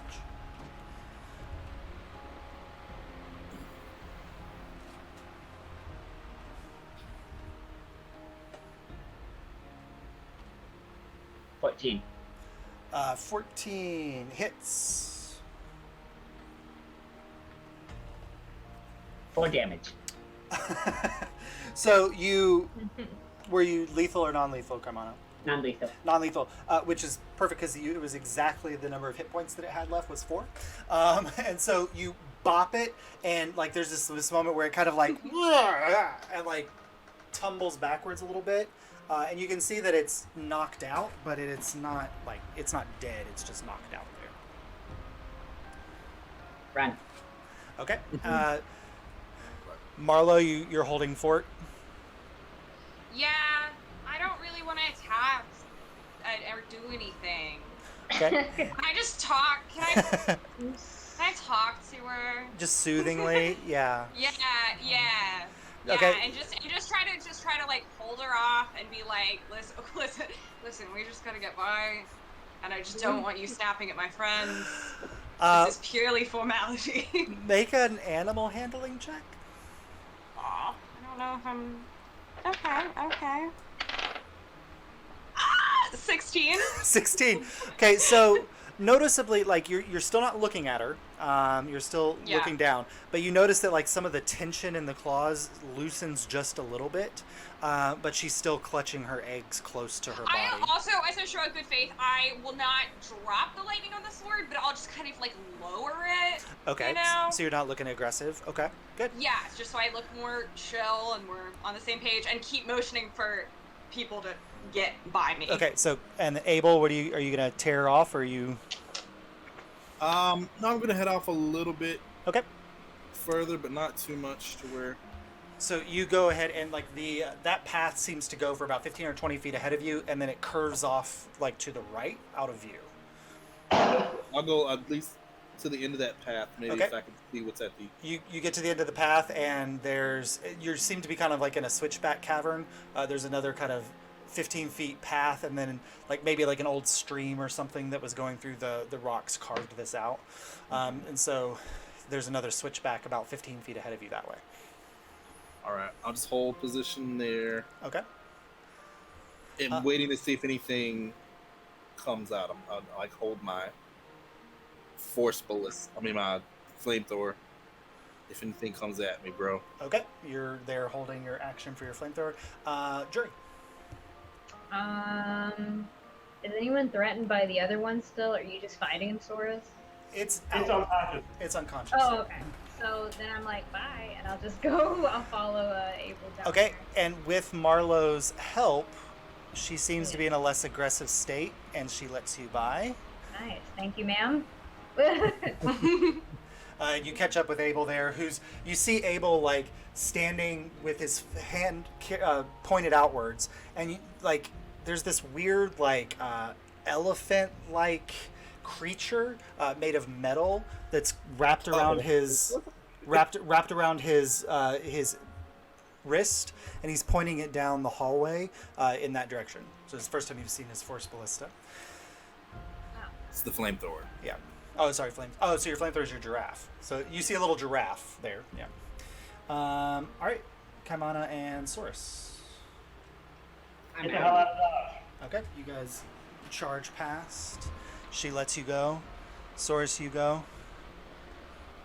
Yeah, just be careful. There's gonna be another one probably. Marla. Yeah, that's. You said this one kind of looks like she looks kind of emaciated, right? No, the other one looked emaciated. Well, yeah. I still feel bad for her, so I'm gonna give her a little bit of my rations. 'Cause I do feel guilty about just like threatening her on her home. Okay. Base. So you toss the rations. She doesn't move to take them, but you see them get into the nest there. Do you move on? Yeah, and I'll be like, I'm sorry, have a nice day. As you get out of the cave, you hear her like that yelping sound gets more urgent. Oh. Like she feels Oh. like she feels threatened still. Oh boy, I don't want to risk looking back. I'm just be like, we need to go now. Okay. So you all tear off through and leave the basilisk behind with the unconscious, emaciated basilisk there that was going to eat her eggs. Yep. Okay. Maybe she'll eat him first. Yeah, He's a little weaker, so she might be able to take him. You don't mess with moms. Yeah. Maybe we should have like grabbed some basilisk skin or something. Marlo does know that basilisk eggs are worth something, but yeah. Oh, we're not gonna steal her Oh, egg. I'm not gonna steal her babies on Mother's Day. Well, I would if everyone's so judgmental about it. Oh, that's Maybe what just- kind of adventuring party this is. Yeah. Nah, We would at just least end it's- up on the black market somewhere, and somebody would use them as a weapon or something. No. I just wanted to see Oh, if they where do we tasted. know a black market? Oh, jeez. It's not See like if the it Rift is tastes a good. black market, yeah. All right, so you guys head down and you follow this switchback, and like Souris, with a lot of determination, seems to know loosely where he's going, and he's kind of trudging through this path. There's places where the water rises up. That you dip down a little bit, and the water rises up to about waist deep. It's very clear that this area was at one point very recently submerged in water. You get the sense of the same type of flood that happened to the Rift happened here. And you continue to make your path. At some point, you do get to a junction in the path. Souris, I'll have you make a history check with disadvantage because it's been 2 years to know which way you're going here. 2 years. History is nothing, so that's a 12. 12. So you know that, like, if this is the path that you're thinking about, that you could go right and it would circle around, but left was probably the way you came originally. Let's take the left. Okay, so you go left, and you start getting out of what looks like completely just natural cavern, and you start to see more elements of careful carving and mining. And there's a few places where you actually see, like, very clearly, like, this was a 5-foot, very cleanly carved out chunk of stone that juts in for about 10 or 15 feet and then just ends. You start to see, like, almost like test boreholes that are carved into a few of these places. And you're starting to see these in different areas. Go ahead and make a perception check, Souris.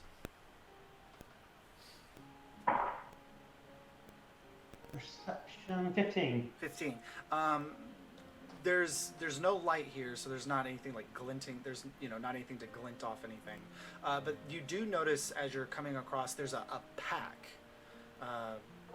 Very clearly not stone. Very clearly not anything else. There's just a leather pack that's kind of up against a corner of one of the walls as you're coming around to another switchback here, and you see one of those like carved out portions. Mm-hmm. Like a 4-foot just borehole through the wall. There's a pack sitting right next to it. I'm gonna check it out. Okay, you get up to it, and it's kind of covered in dust. It's maybe been here for it's hard to tell how long it's been here, but it's been here for a while. And in the back, there's a pick, kind of in the loops of the pack. Inside the pack, you find some moldy rations. You find a pouch of maybe tobacco or some kind of smoking gear, a pipe, and just a few copper. There's not a lot of like wealth or anything here, and there is a book in there, but that's it.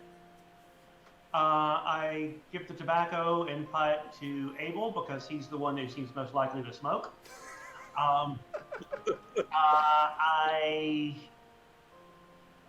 give the book to Kaimana and I take the pick. Okay, Kaimana, the book he hands you, it's like. And I take the backpack as well, but Okay. I leave the moldy food. When you pick up the backpack, there's this kind of like squelching sound, and you realize like when you pick it up that there's like this kind of it's really difficult to tell because you can only see black and whites or grays. There's some kind of like squelchy substance underneath the backpack. Maybe leave the pack. It's kind of on the backpack a little bit too, but like some kind of substance that, like, when you pick it up, you realize now that underneath the backpack there's like this like little puddle of stuff. When you shift the backpack, within the center of that puddle, you see a jawbone. Mm-hmm. And so there's just like a part of a jaw there, and now this like puddle of stuff around it. Gross. Is why you shouldn't loot. There you go. I say we leave it alone. Okay. Good call. Yep. Mhm. You kind of keep traveling forward, and you go around another corner. Is there anybody using light, or are you guys still all using dark vision for all of this? We're all Dark vision. Dark vision. Yeah, I Okay. think dark vision. I don't have any more. Let me just double check something real quick. Unless y'all want a lantern or something, but I don't have any light cantrips or anything. I think I might just call attention to it. Oh wait, is the candle still lit? The candle would still, but when you're out of water, you do notice that the wax is burning down. Oh well, no, we would have turned that off then. Yeah, I don't want to okay. miss that. Okay, so you guys are marching in darkness. Are you trudging through? Or are you trying to move stealthily, or how are you guys moving through this space? I'm saying stealthily. Okay, so if Yeah. everybody will roll a stealth check for me, please. Dios mijo. Natural I will- one. I was going to Yeah. say, Natural one. Okay. And on the opposite end of the spectrum, I What, got Kamani? a nat 20. Okay, so Yeah. those The those dice give it and they take 24. it away. those thankfully average out to a 10. Yeah, I got a okay. 20. All right, Kamana. Or Abel, Uh, whoever's ready. I got a 13, 12 plus 1. Okay, Mark. I got a 11. 11, and I think Kamana and Jody froze. So with those are really middle of the road. The message. Those are super middle of the road stealth checks. He got a 16. Come on, I got a 16. I got a 16. Okay, so with that in mind, with your stealth check, and like this weird squelchy find underneath this miner's pack, and the caverns. I know what to use when I see one, and I don't want to mess with it. This cavern's beginning to open up, and you actually can start to see like wooden pylons that are being used to support parts of the ceiling here. So you're now like in the mine proper, which lets you know, Souris, that you're getting closer to the laboratory because the lab's like off the mine. With that in mind, we'll go ahead and take 10 minutes, and then Thank you. we'll be right back. We'll be back, and we'll see where this heads from there. I gotta eat something. Yes, thanks, Tim. Yes. Oh god, I got it. All right. Are you looking for a D&D podcast with a dark side? Something more like Game of Thrones and less like Monty Python? Tale of the Manticore is part dark fantasy audio drama, part solo D&D RPG. There's no plot armor here. The dice make all the important decisions. Join me as I resurrect the excitement, wonder, and emotion of old school D&D. Made for a mature audience, Tale of the Manticore is both a fiction and a game. It's the story where chaos rolls.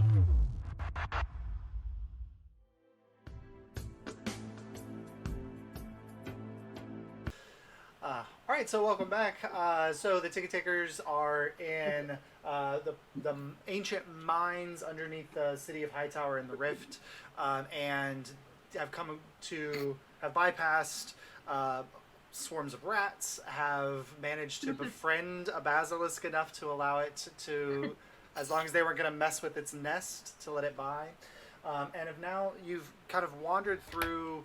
Probably for 20 or 30 minutes or so, you've wandered through these caverns some more, and now you're getting to places where it's very clear, like people have carved out areas. They've got wood posts that are holding up parts of the wall. You can see boreholes where they've been testing the zones here, and you just came across a miner's pack that had been abandoned here with some kind of weird substance of some kind underneath it, and a partially. A partial jawbone there. And so you find yourself here in this kind of narrow path that seems to be leading to a cavern area that's opening up. And you see, like, there's a borehole next to you. There's one kind of in the ceiling. Further ahead, there's a very large one that kind of diagonally cuts down into the, like, it comes out of the wall and then seems to continue at an angle down into the floor, where they were testing for ores or something in this area. And so you've got that, and you are all rolling stealth, and relatively like a kind of a middle of the road average there on our stealth. But what would you guys like to do? Continue on forward? I would like to cast Pass Without Trace. Okay, so everybody gets plus 10 to their stealth for that, so I'll take that into consideration. That puts me at a 34. Ooh. So, so as long as you guys are all within 60 feet of Kaimana, that'll take effect. So, are you all moving forward as a group? Is somebody going to scout ahead, or what do you want to do there? I'll scout ahead. I'll get about 10, 15 feet in front of the group. Okay, so you move forward, and it opens up this cavern here, and you can see a few more of those little like boreholes and things in the ceiling and around. And then the cavern seems to curve around to the side and continue on. Go ahead and make a perception check as you're surveying this area, Souris.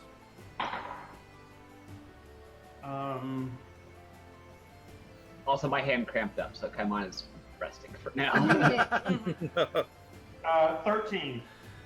13. Okay. So, let me check something. Get another crappy roll. So, Souris, as you're kind of looking around, you notice in this borehole area over here, you see there's some more mining tools that are just abandoned there, and you see what maybe looks like a skull or part of a rib cage here, and then back in this direction, you just barely see like a lantern that was left behind, kind of tilted over on its side back there, and then there's another borehole in the back that disappears off into the distance there. All right, I am going to stay as close to the wall on my right as I can while making my way around. Okay, so you move this way, hugging the wall, and you open this up, and you realize this borehole here goes back, but there's a lot of rubble that was blocking it from this side, and then it continues on that way. Okay, I'm going to get up to the mouth of that and then wait for the rest of the party to get around. Okay, so you move forward. All right, the rest of the group, what are you all doing? Let's follow behind our guy. Okay, follow behind. And as you're entering into the cavern, if you want to do perception, you can. Yeah, I was gonna say, I want to look and see like all these dead miners. Is this? Gelatinous cube. Yeah, I'm not gonna touch anything. I'm just gonna look. Is it like they got trapped down here, or was it like a battle type situation? Okay, or? so for you specifically, roll investigation. Abel, everyone else can roll perception. That's a 12 from me, so I don't 12? think anything else. Okay. I got a 14. 14. Okay. Mine was terrible and should not be taken mine- into consideration. That should not be taken. I got an 11, so it's not. I rolled a 2. I have like a +7 to investigation, so that's great. So when you get down, you kind of check the little jawbone that was left behind, and you see that like it almost looks like part of it melted away, like maybe like acidic or something was trying to partially like dissolve it in some way. Yep. And as you're kind of looking at the substance that's left behind, it's vaguely blood, but also who knows. You said there were like a bunch of little holes and stuff Yes. burrowed into There's the some. thing? There's some in the ceiling. There's some like in the walls. Okay. Can I take kind of a closer look at those holes and see if there's evidence of some type of gas or acid that would have come through those So holes? you want to get over to this larger hole over here and investigate? Be careful. Yeah, sure. Okay, go ahead and make another investigation check. I just don't like the way you said that. I don't like the way you said that. Yeah. I'm just looking to see, like, maybe if around the edges, if there's, like, evidence of acid or, like, maybe some... Oh, okay, 18 plus 7, a 25. You do not notice any, like, acid or gas or anything like that, but as you're looking... Any buildup or anything like that? That's No, as you're looking at abnormal? this, this, like, kind of... It's like a 10 by 10 carve out here in the wall. You do see like something on the edges, like something has been like something moved through here and like either like left a slime trail or something like that on the edges here. We move on. Yeah, and I let them know. I'm going. At that sorry, moment, continue. it rolled a 19 on its perception. You hear this sound dropping out of the ceiling, and like this like clear, difficult to see, but with your 19 perception, this large cube-shaped like Jello type thing lands in the center of the room. Everybody, go ahead and roll initiative. This guy. Thank you for having this cube. Yes. It's a classic. It is a classic. Kamana even did this, and I was like, "You calling me a square?" We knew. We ran. Well, I got eaten by it. And Ronnie. Then Yes. we ran. I got The an answer is 8. yes. So anybody? Oh, let me roll. Initiative. It's Oh, sorry. Okay. Anybody? 25 to 20. 23. 26. Souris. I rolled a nat 20 with a +6 initiative. And then Abel. Okay. Anybody? 19 to 15. I rolled a 23. Oh, nice. Yeah, I got you. So Souris, then Abel. Anybody 19 to No, 15? come on. Oh, sorry. That's what I meant. Sorry. Come on. Anybody 19 to 15? 14 to 10? I got 14. 13. 14. So Mar, and then Abel, and then what did you roll, Jerry? I got an 8. An 8. Okay. So you get to sit back and see how your new group It's handles good at practice bards. situation. Bards rolling low is a good thing. That's real. Yeah, sure. Okay. It's a good thing. So up at the top. So Souris, up at the top. You, with your perception roll, you do hear the sound of something like land and like slosh, like they make this kind of sloshing sound in the room. But when you turn around, there's just like this faint like shimmer in your vision, but then it settles and it vanishes. Like your perception was low enough that you can't see it properly right now, but something landed in the room behind you.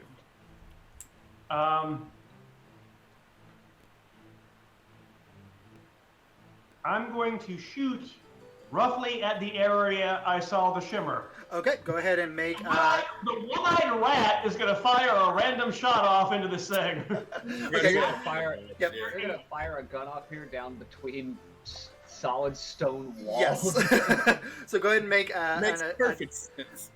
Because you rolled a 14 on your perception, right, Souris? Yeah. Yeah. So go ahead and make an attack roll with disadvantage.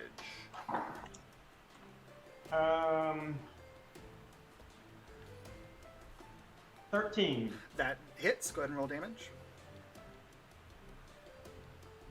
Okay.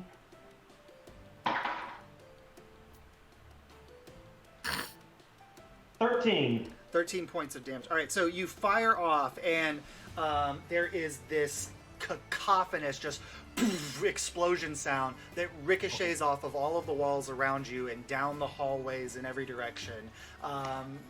Like anybody nearby, like you immediately, like Jury, like right next to this, like your ears are ringing from the sound. But Souris, you watch as this bullet fires out, and where you saw that shimmer, you see the bullet enter into something, and it causes like this shock wave of energy to pulse through this quivering mass, and now you can clearly see it there shaking, this large cube shape with. Like, and now, like, that it's moving, you can see, like, glints of, like, maybe, like, little gold coins or objects floating inside of its structure. Good. You want to do anything else with your turn there, Souris? I am not going to hit the acid thing. So I will move around. I will move up to the north wall. Okay. So spacing out so that if it spits something or whatever, I'm not standing directly beside Jordan. Okay. There we go. All right. Good. Which takes us to Kaimana. I'm at the back. You're at the back here behind Mar. Yeah. And you just heard this explosion sound come from around here. Okay. Did I see the cube? Like, So you were you're at the back, and so from your vantage point, you would not have seen it drop down. Would I have seen it? Because I think Mar would have gotten, what the fuck is that? Yeah, Mar, you would have seen it fall. Yeah. Okay. so I don't know where it is, even though Souris shot it. Well, so from your angle, like there's a wall here that's kind of blocking. But if you move here and kind of peek around Mar, you see this like quivering mass of this large cube of something there in the center of the room. Okay.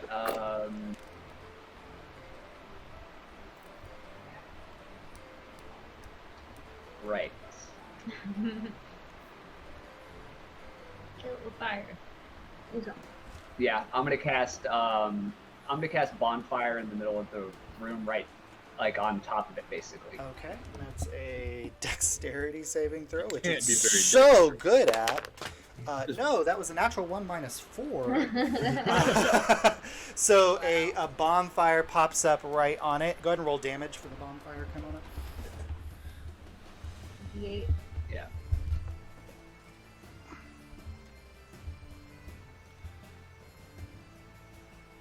Five. 5 points of damage. All right, so you guys all watch as this bonfire appears on the ground underneath this, and now you can all very clearly see this cube there underlit, this kind of translucent greenish color of the cube. All right, 5 points of damage. Awesome. Good. Anything else come on you want to do there with your turn? I will move to the left of Mar a little bit more, so I've kind of got there's like clear path between all of us. Sweet. Good. Yeah, right there. Cool. Awesome. All right, which does take us to Marla. Good. Me. A melee fighter. Yes. I am going to quick stab and try to get off Blood Curse of the Binding amplified. Okay. I don't think it's gonna work. What type of roll is it? It's a strength saving throw. Strength saving throw. Yes, let me roll max damage. No, on that is myself. a 4 plus 2 is a 6. Oh no, he doesn't. Okay, so his speed is 0 and he can't use reactions for a minute. Yeah. Marlo is there so you go. stressed out about that. Very Oh good. my God. I guess this never works. I've tried to do this so many times to get us out of situations and it Yay. never goes off. No. This is the one time you really want it to work. Yeah, so speed that's- Yeah, okay, speed 0. and Okay. Okay, and I will just say, okay, everybody run. I'm gonna start making my way towards the exit. Okay, so you move around towards the exit. So you all watch as this like reddish energy shoots from Mar and blasts into the cube and starts kind of encircling it.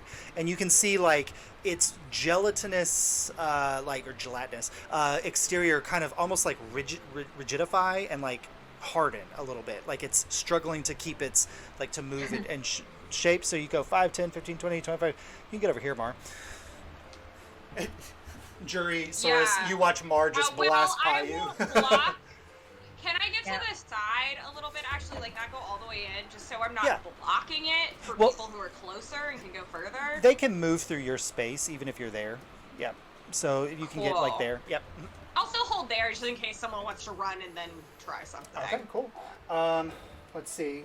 And next is Abel. Okay, I will, with my flamethrower in hand. Ooh, I clicked off the screen. Okay, with my flamethrower in hand, I want to take 15 feet moving towards the exit, Okay. and then I want to turn around and shoot my flamethrower at it. All right. Oh wait, hold on, wait a minute. Is it gonna be able to hit me if I try to move past it? It can't take It reactions. can't take reactions. Oh, it can't right take now. reactions. Yeah, it saved Thank your you. life. Okay, I'm gonna shoot my flamethrower at it. Has to make a saving throw. Okay. What's the save? The save That's is Dex. pretty sure it's Dex. Oh yeah, no, they're so dexterous. That is a 7 minus 4. 3. Awesome. Let me roll my damage. Uh-huh. 11 points of fire damage. All right, you guys watch as the giraffe on Abel's wrist lights up and then just blasts out this cone of fire that engulfs the large cube, and 11 points of damage. All right, good. Okay. So that was my bonus action. Can I take the rest of my 15 feet in movement? And then can I dash as an action? Yep, 5, 10, 15, and then you can get up here. And as I'm going up, get the hell out of here! You come around the corner, Abel, and you see a relatively long straight stretch in front of you, about 60, 70 feet, that seems to then end in a larger open space. Cool. Yeah, so you're moving that way. Yep. And that's it. All right. You do notice also, Marlo, where you are, that the cube seems larger than the space that you're currently trying to walk through. So, all right, which does take us to the cube, which cannot. It can take actions, but yeah, it but just it can't move. It can't move, and nobody's within range of it. So you. I will say, I'm pretty sure it gets a chance to save again. Is it at the beginning or the end of its turn? At the end of its turn. Okay, good. So, so you do see for a moment like this, like parts of the cube seem to like lash out, like it's trying to hit something. Like a little pseudopod flies out to try to hit something, but doesn't make any contact. But it will try to make it save. That is a 15. Ah, she saves. Saves. Okay, so the restraint ends, and so you see like the red energy kind of fade away from it for a second, and it starts to kind of regain its movement form there, but it wastes its turn. Good, which takes us to Jury. Who else is in the cavern? Wait, which one am I? Oh, sorry, think you we're are all- right here, Jury. Oh no, Kaimana's weighing. I just noticed that. Okay, yeah. I'm not gonna get out of here until he. No, I'm gonna go up to the cube. I'm a freedom fighter, bitch. I'm not gonna leave you behind. I'm gonna go up and hit it with my sword. Okay, so you move up into the cube's range. Go ahead and make an attack. I'm using my rapier, and I got a 12. Yeah, that hits. Okay, cool. And then damage is a 4. Okay, 4 points of damage. So you all watch Jury charge forward and take out his rapier and slam into the cube, and it's like slicing through like butter almost, and you can see like the ripple wave of the rapier as you slice through. Good. It's satisfying and disgusting. All in one swipe. All right. Anything else, Jury, with your turn there? I'll throw inspiration to Kaimana just to make sure he's okay. Cool. Is your inspiration a D6? It's a D8. D8. How do you This inspire Kaimana? It's like a. You're so cute, you little. I think Jerry just has perfect pitch and sings like a perfect note, and it sounds real good. Okay. There Good. you go. All right. Back to me. No. All right. So Kaimana, you can take that D8 inspiration. You can add to attack rolls or saving throws. Okay. All right. Which takes us to Souris. I'm gonna shoot it again. Okay. Go ahead and roll your attack. That hits. Yeah. Its AC is a 6, just so everybody keeps in mind. No. It's a very large thing.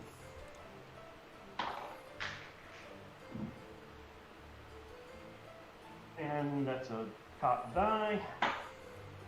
5 plus 6, 11. 11 points of damage. Okay, so you all, again, this cacophonous explosion next to you, maybe worried that things in the vicinity might hear this, but it slams in again to the cube and it ripples through it like through ballistic gel, and it goes from there. Right? Souris, you want to move or stay where you're at? I'm gonna move to my right 5 or 10 feet, so I'm further away from it. This way? Yeah, Okay, so you can get on the other side of Marlowe. Okay. yeah. All right, good. Okay, which takes us to Kaimana. I'm going to not get base to base, but get within 5 feet. Oh, come on its turn, I forgot. Go ahead and roll the damage again for Bonfire. Oh, right. I forgot to do that on his turn. of D8. So 2. 2 points. Okay, cool. All right. All right. What do you want to do there? Come on with your turn. I'm going to get within, I'm at a 5-foot space between me and it. Okay. I am going, and I have equipped right now the Staff of the Dragon Priest. Okay.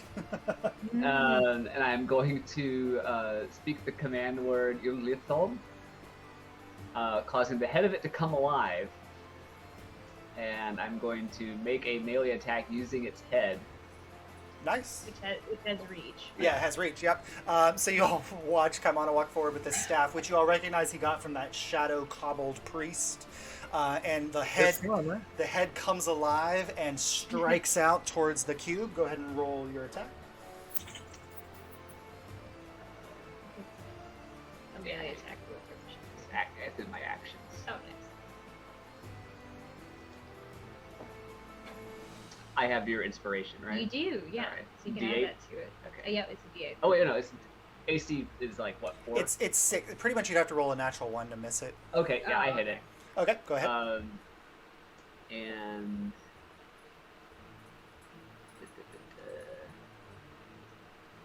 all right, it takes 1d6 piercing damage. All right, go ahead and roll your damage. You can just click the D6 right beside it. Yeah, I see it. 4. 4 points of damage. All right. And also, it must make a DC 15 Wisdom saving throw. Okay. How wise is a cube of Jello? Well, it rolled a 6 and it has a -2. All right, so it now takes 2d6 psychic damage. Oh, nice. Okay. It. 2. 2 points. The dice give and damage. take. Okay, cool. All right, so There was a +1 to that bludgeoning hit earlier. Actually, I didn't. Oh, okay. All right, good. So an extra point of damage. Okay, so you all watch as this dragon, like this bronze-looking dragon, chomps out towards the cube and bites into it, and then there's this like the pulsing energy that vibrates through the whole thing afterwards. Sweet, cool. And you're there. You want to hold there, Kaimana? No, I'm going to use the rest of my movement to get away from it. Back towards where Mar is. Yep. Okay, so 5, 10. Yeah, you can get over here. Yeah. I can't swim in that. I don't like it. All right, which takes us to Abel. Isn't it Oh, I sorry, go for it? Marlo. Sorry, Marlo. Yeah. This is completely random. I realized I fucked myself by amplifying it, because if I didn't amplify it, it would have been till the end of my next turn. But because I amplified it and it rolled, it was its next turn. The end of its turn. Yeah. How frustrating. I'm fine. God, what, But that's what good am if I- it continues to fail its save. Yeah. Right, it's just a risk, and this blood maledict will never pay off for me. Okay. Well, I guess. Oh, what am I gonna do? Can I? Oh, I don't know. I was so sure that Dragon Staff was going to be a knockout. It took a big chunk out of it, yeah. Yeah. Oh, fuck it. I'll run up and Okay. hit the shit out of it. All right, Marlo, you charge forward. It's fine. Go ahead and make your 2 attacks. I get 3, right?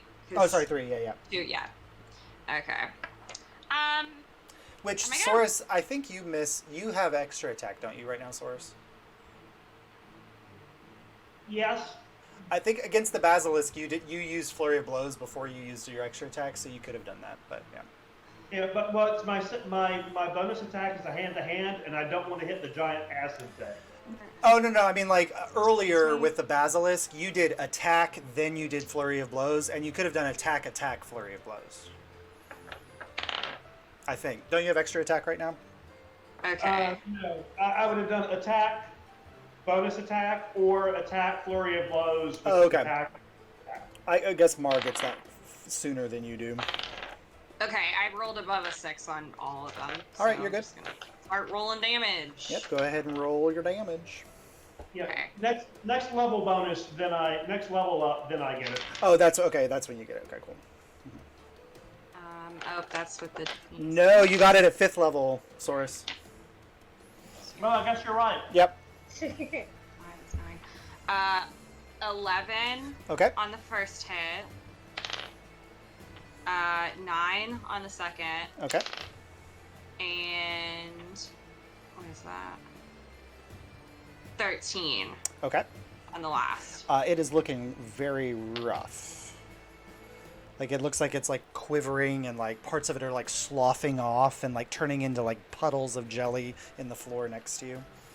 You didn't put it in the fridge for long enough. This is a baked Alaska. It's also wounded, I guess. Oh, it is wounded. I Okay, got cool. a little chunk out of it or something. Yeah, it is I don't wounded. know. Okay, so it's wounded. All right. Cool, and then that's all I can do. Okay. I forgot I was 5th level. I thought I was 4th. No, 5th level. Yep. Otherwise, I would have shot it again. Oh, that's true. Yep. Abel. Oh, sorry, Mar. Do you want to move back, or you want to stay where you are? I don't want to risk the attack. I'm fine. All right, cool. So Abel, it's up to you. I am gonna yell back. Is everyone okay? And stay where you are. Yes. Okay, so you hear but I'm Abel like- call. Yep. Making sure we don't get attacked from behind because of the gunshot. That's smart. Exactly. Yeah. Yeah, that's I smart. wasn't Something gonna say, could come up. I'm going to be looking around and trying to scope out the area that I'm in. Go ahead and make a That it's perception like check. another large. Yep. So what? Go ahead and make a perception check because you're scoping things out. Yes, sir.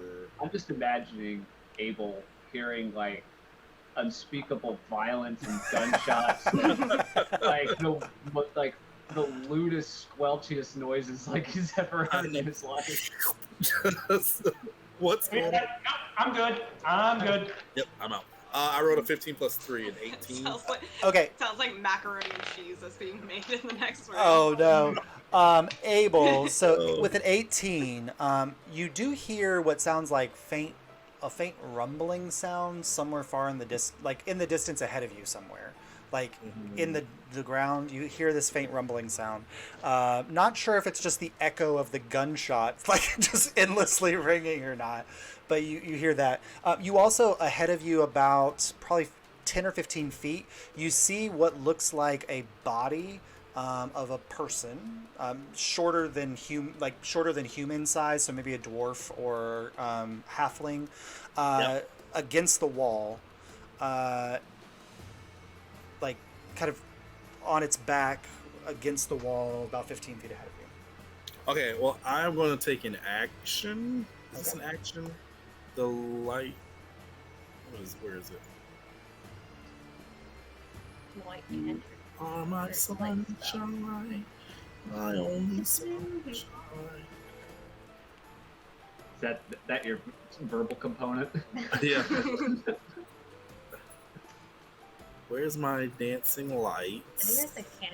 Oh, it's a cantrip. So you do dancing lights, and with the light popping up, and you guys can see the light now bouncing down the area towards you. The fact you made enough noise, it doesn't matter at this point. With the light up, you do see that it is a dwarven body, not long dead, but probably dead for a few weeks there.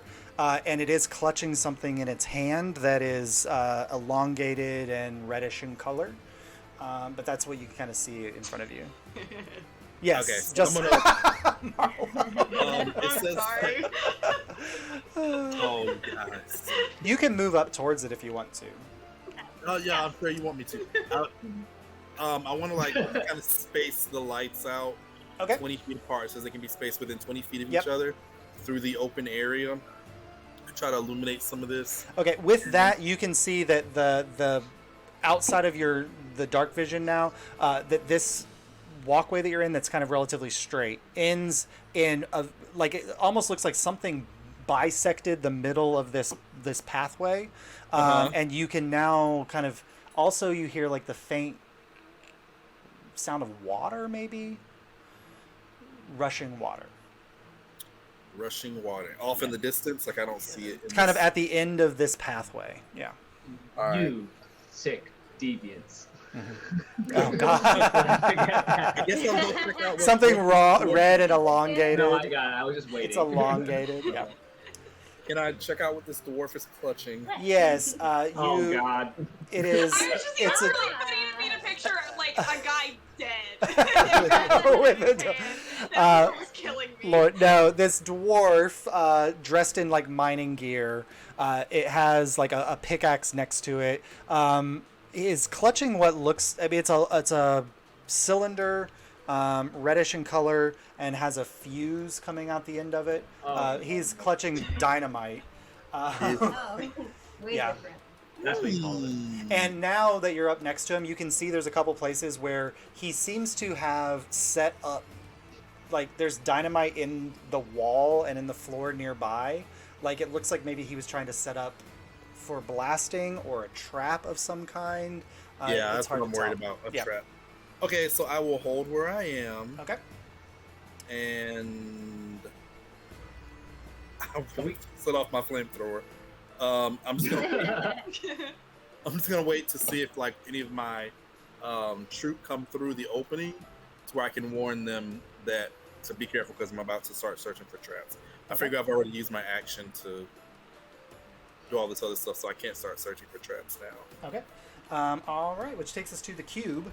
Oh shit. Like you. And so, does it make it save on the bonfire each round, or does it just once it fails, it fails? Come on up. It needs to be off of it. Okay, I think so if it, yeah, Go I ahead think if it ends its turn and it takes it takes the damage when right? it ends turn. Okay, cool. So it's gonna move.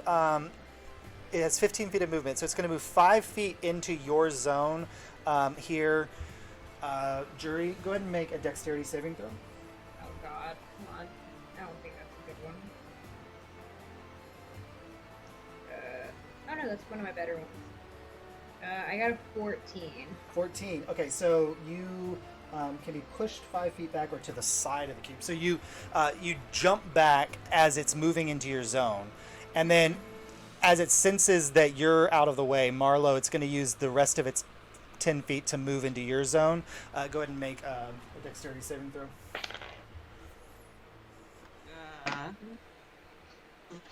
I'm 27. You're fine. So you jump to the side, and as you're going, it's kind of like it's frustrated. So it's going to launch out with a pseudopod attack in your direction, Mar. That is an 18. Hit. Hits. Okay, so that's 3d6. That tail on your chest, Rob. I know if you.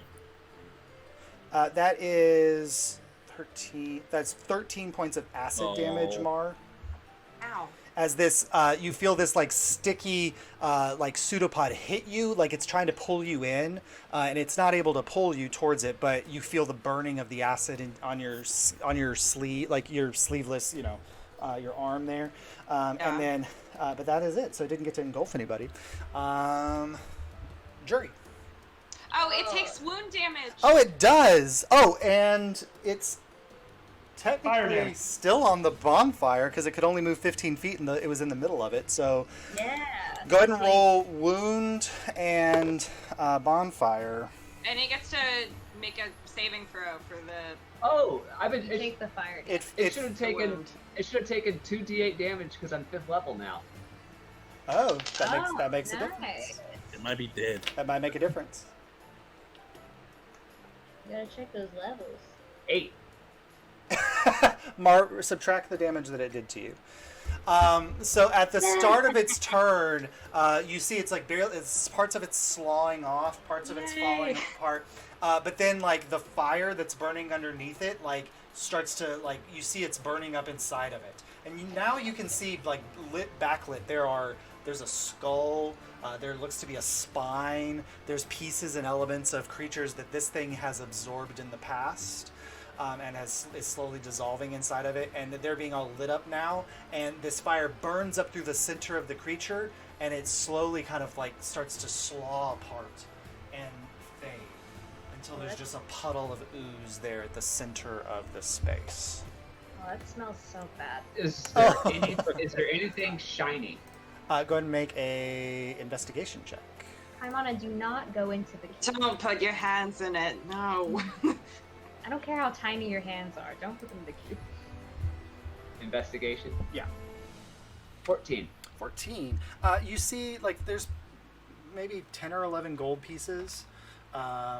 There is a gold ring, a signet ring, which looks like it has, when you look at it, it's got like crossed pickaxes on it, as like a signet or crest on it.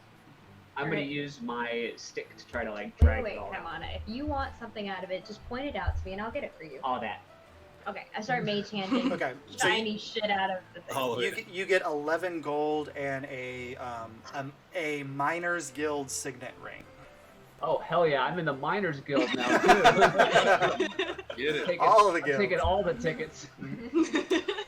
All right, so that kind of is that, and then Abel, you're there with the trap. Go ahead and make a Yeah. perception check there. I'll yell to Abel, we didn't die.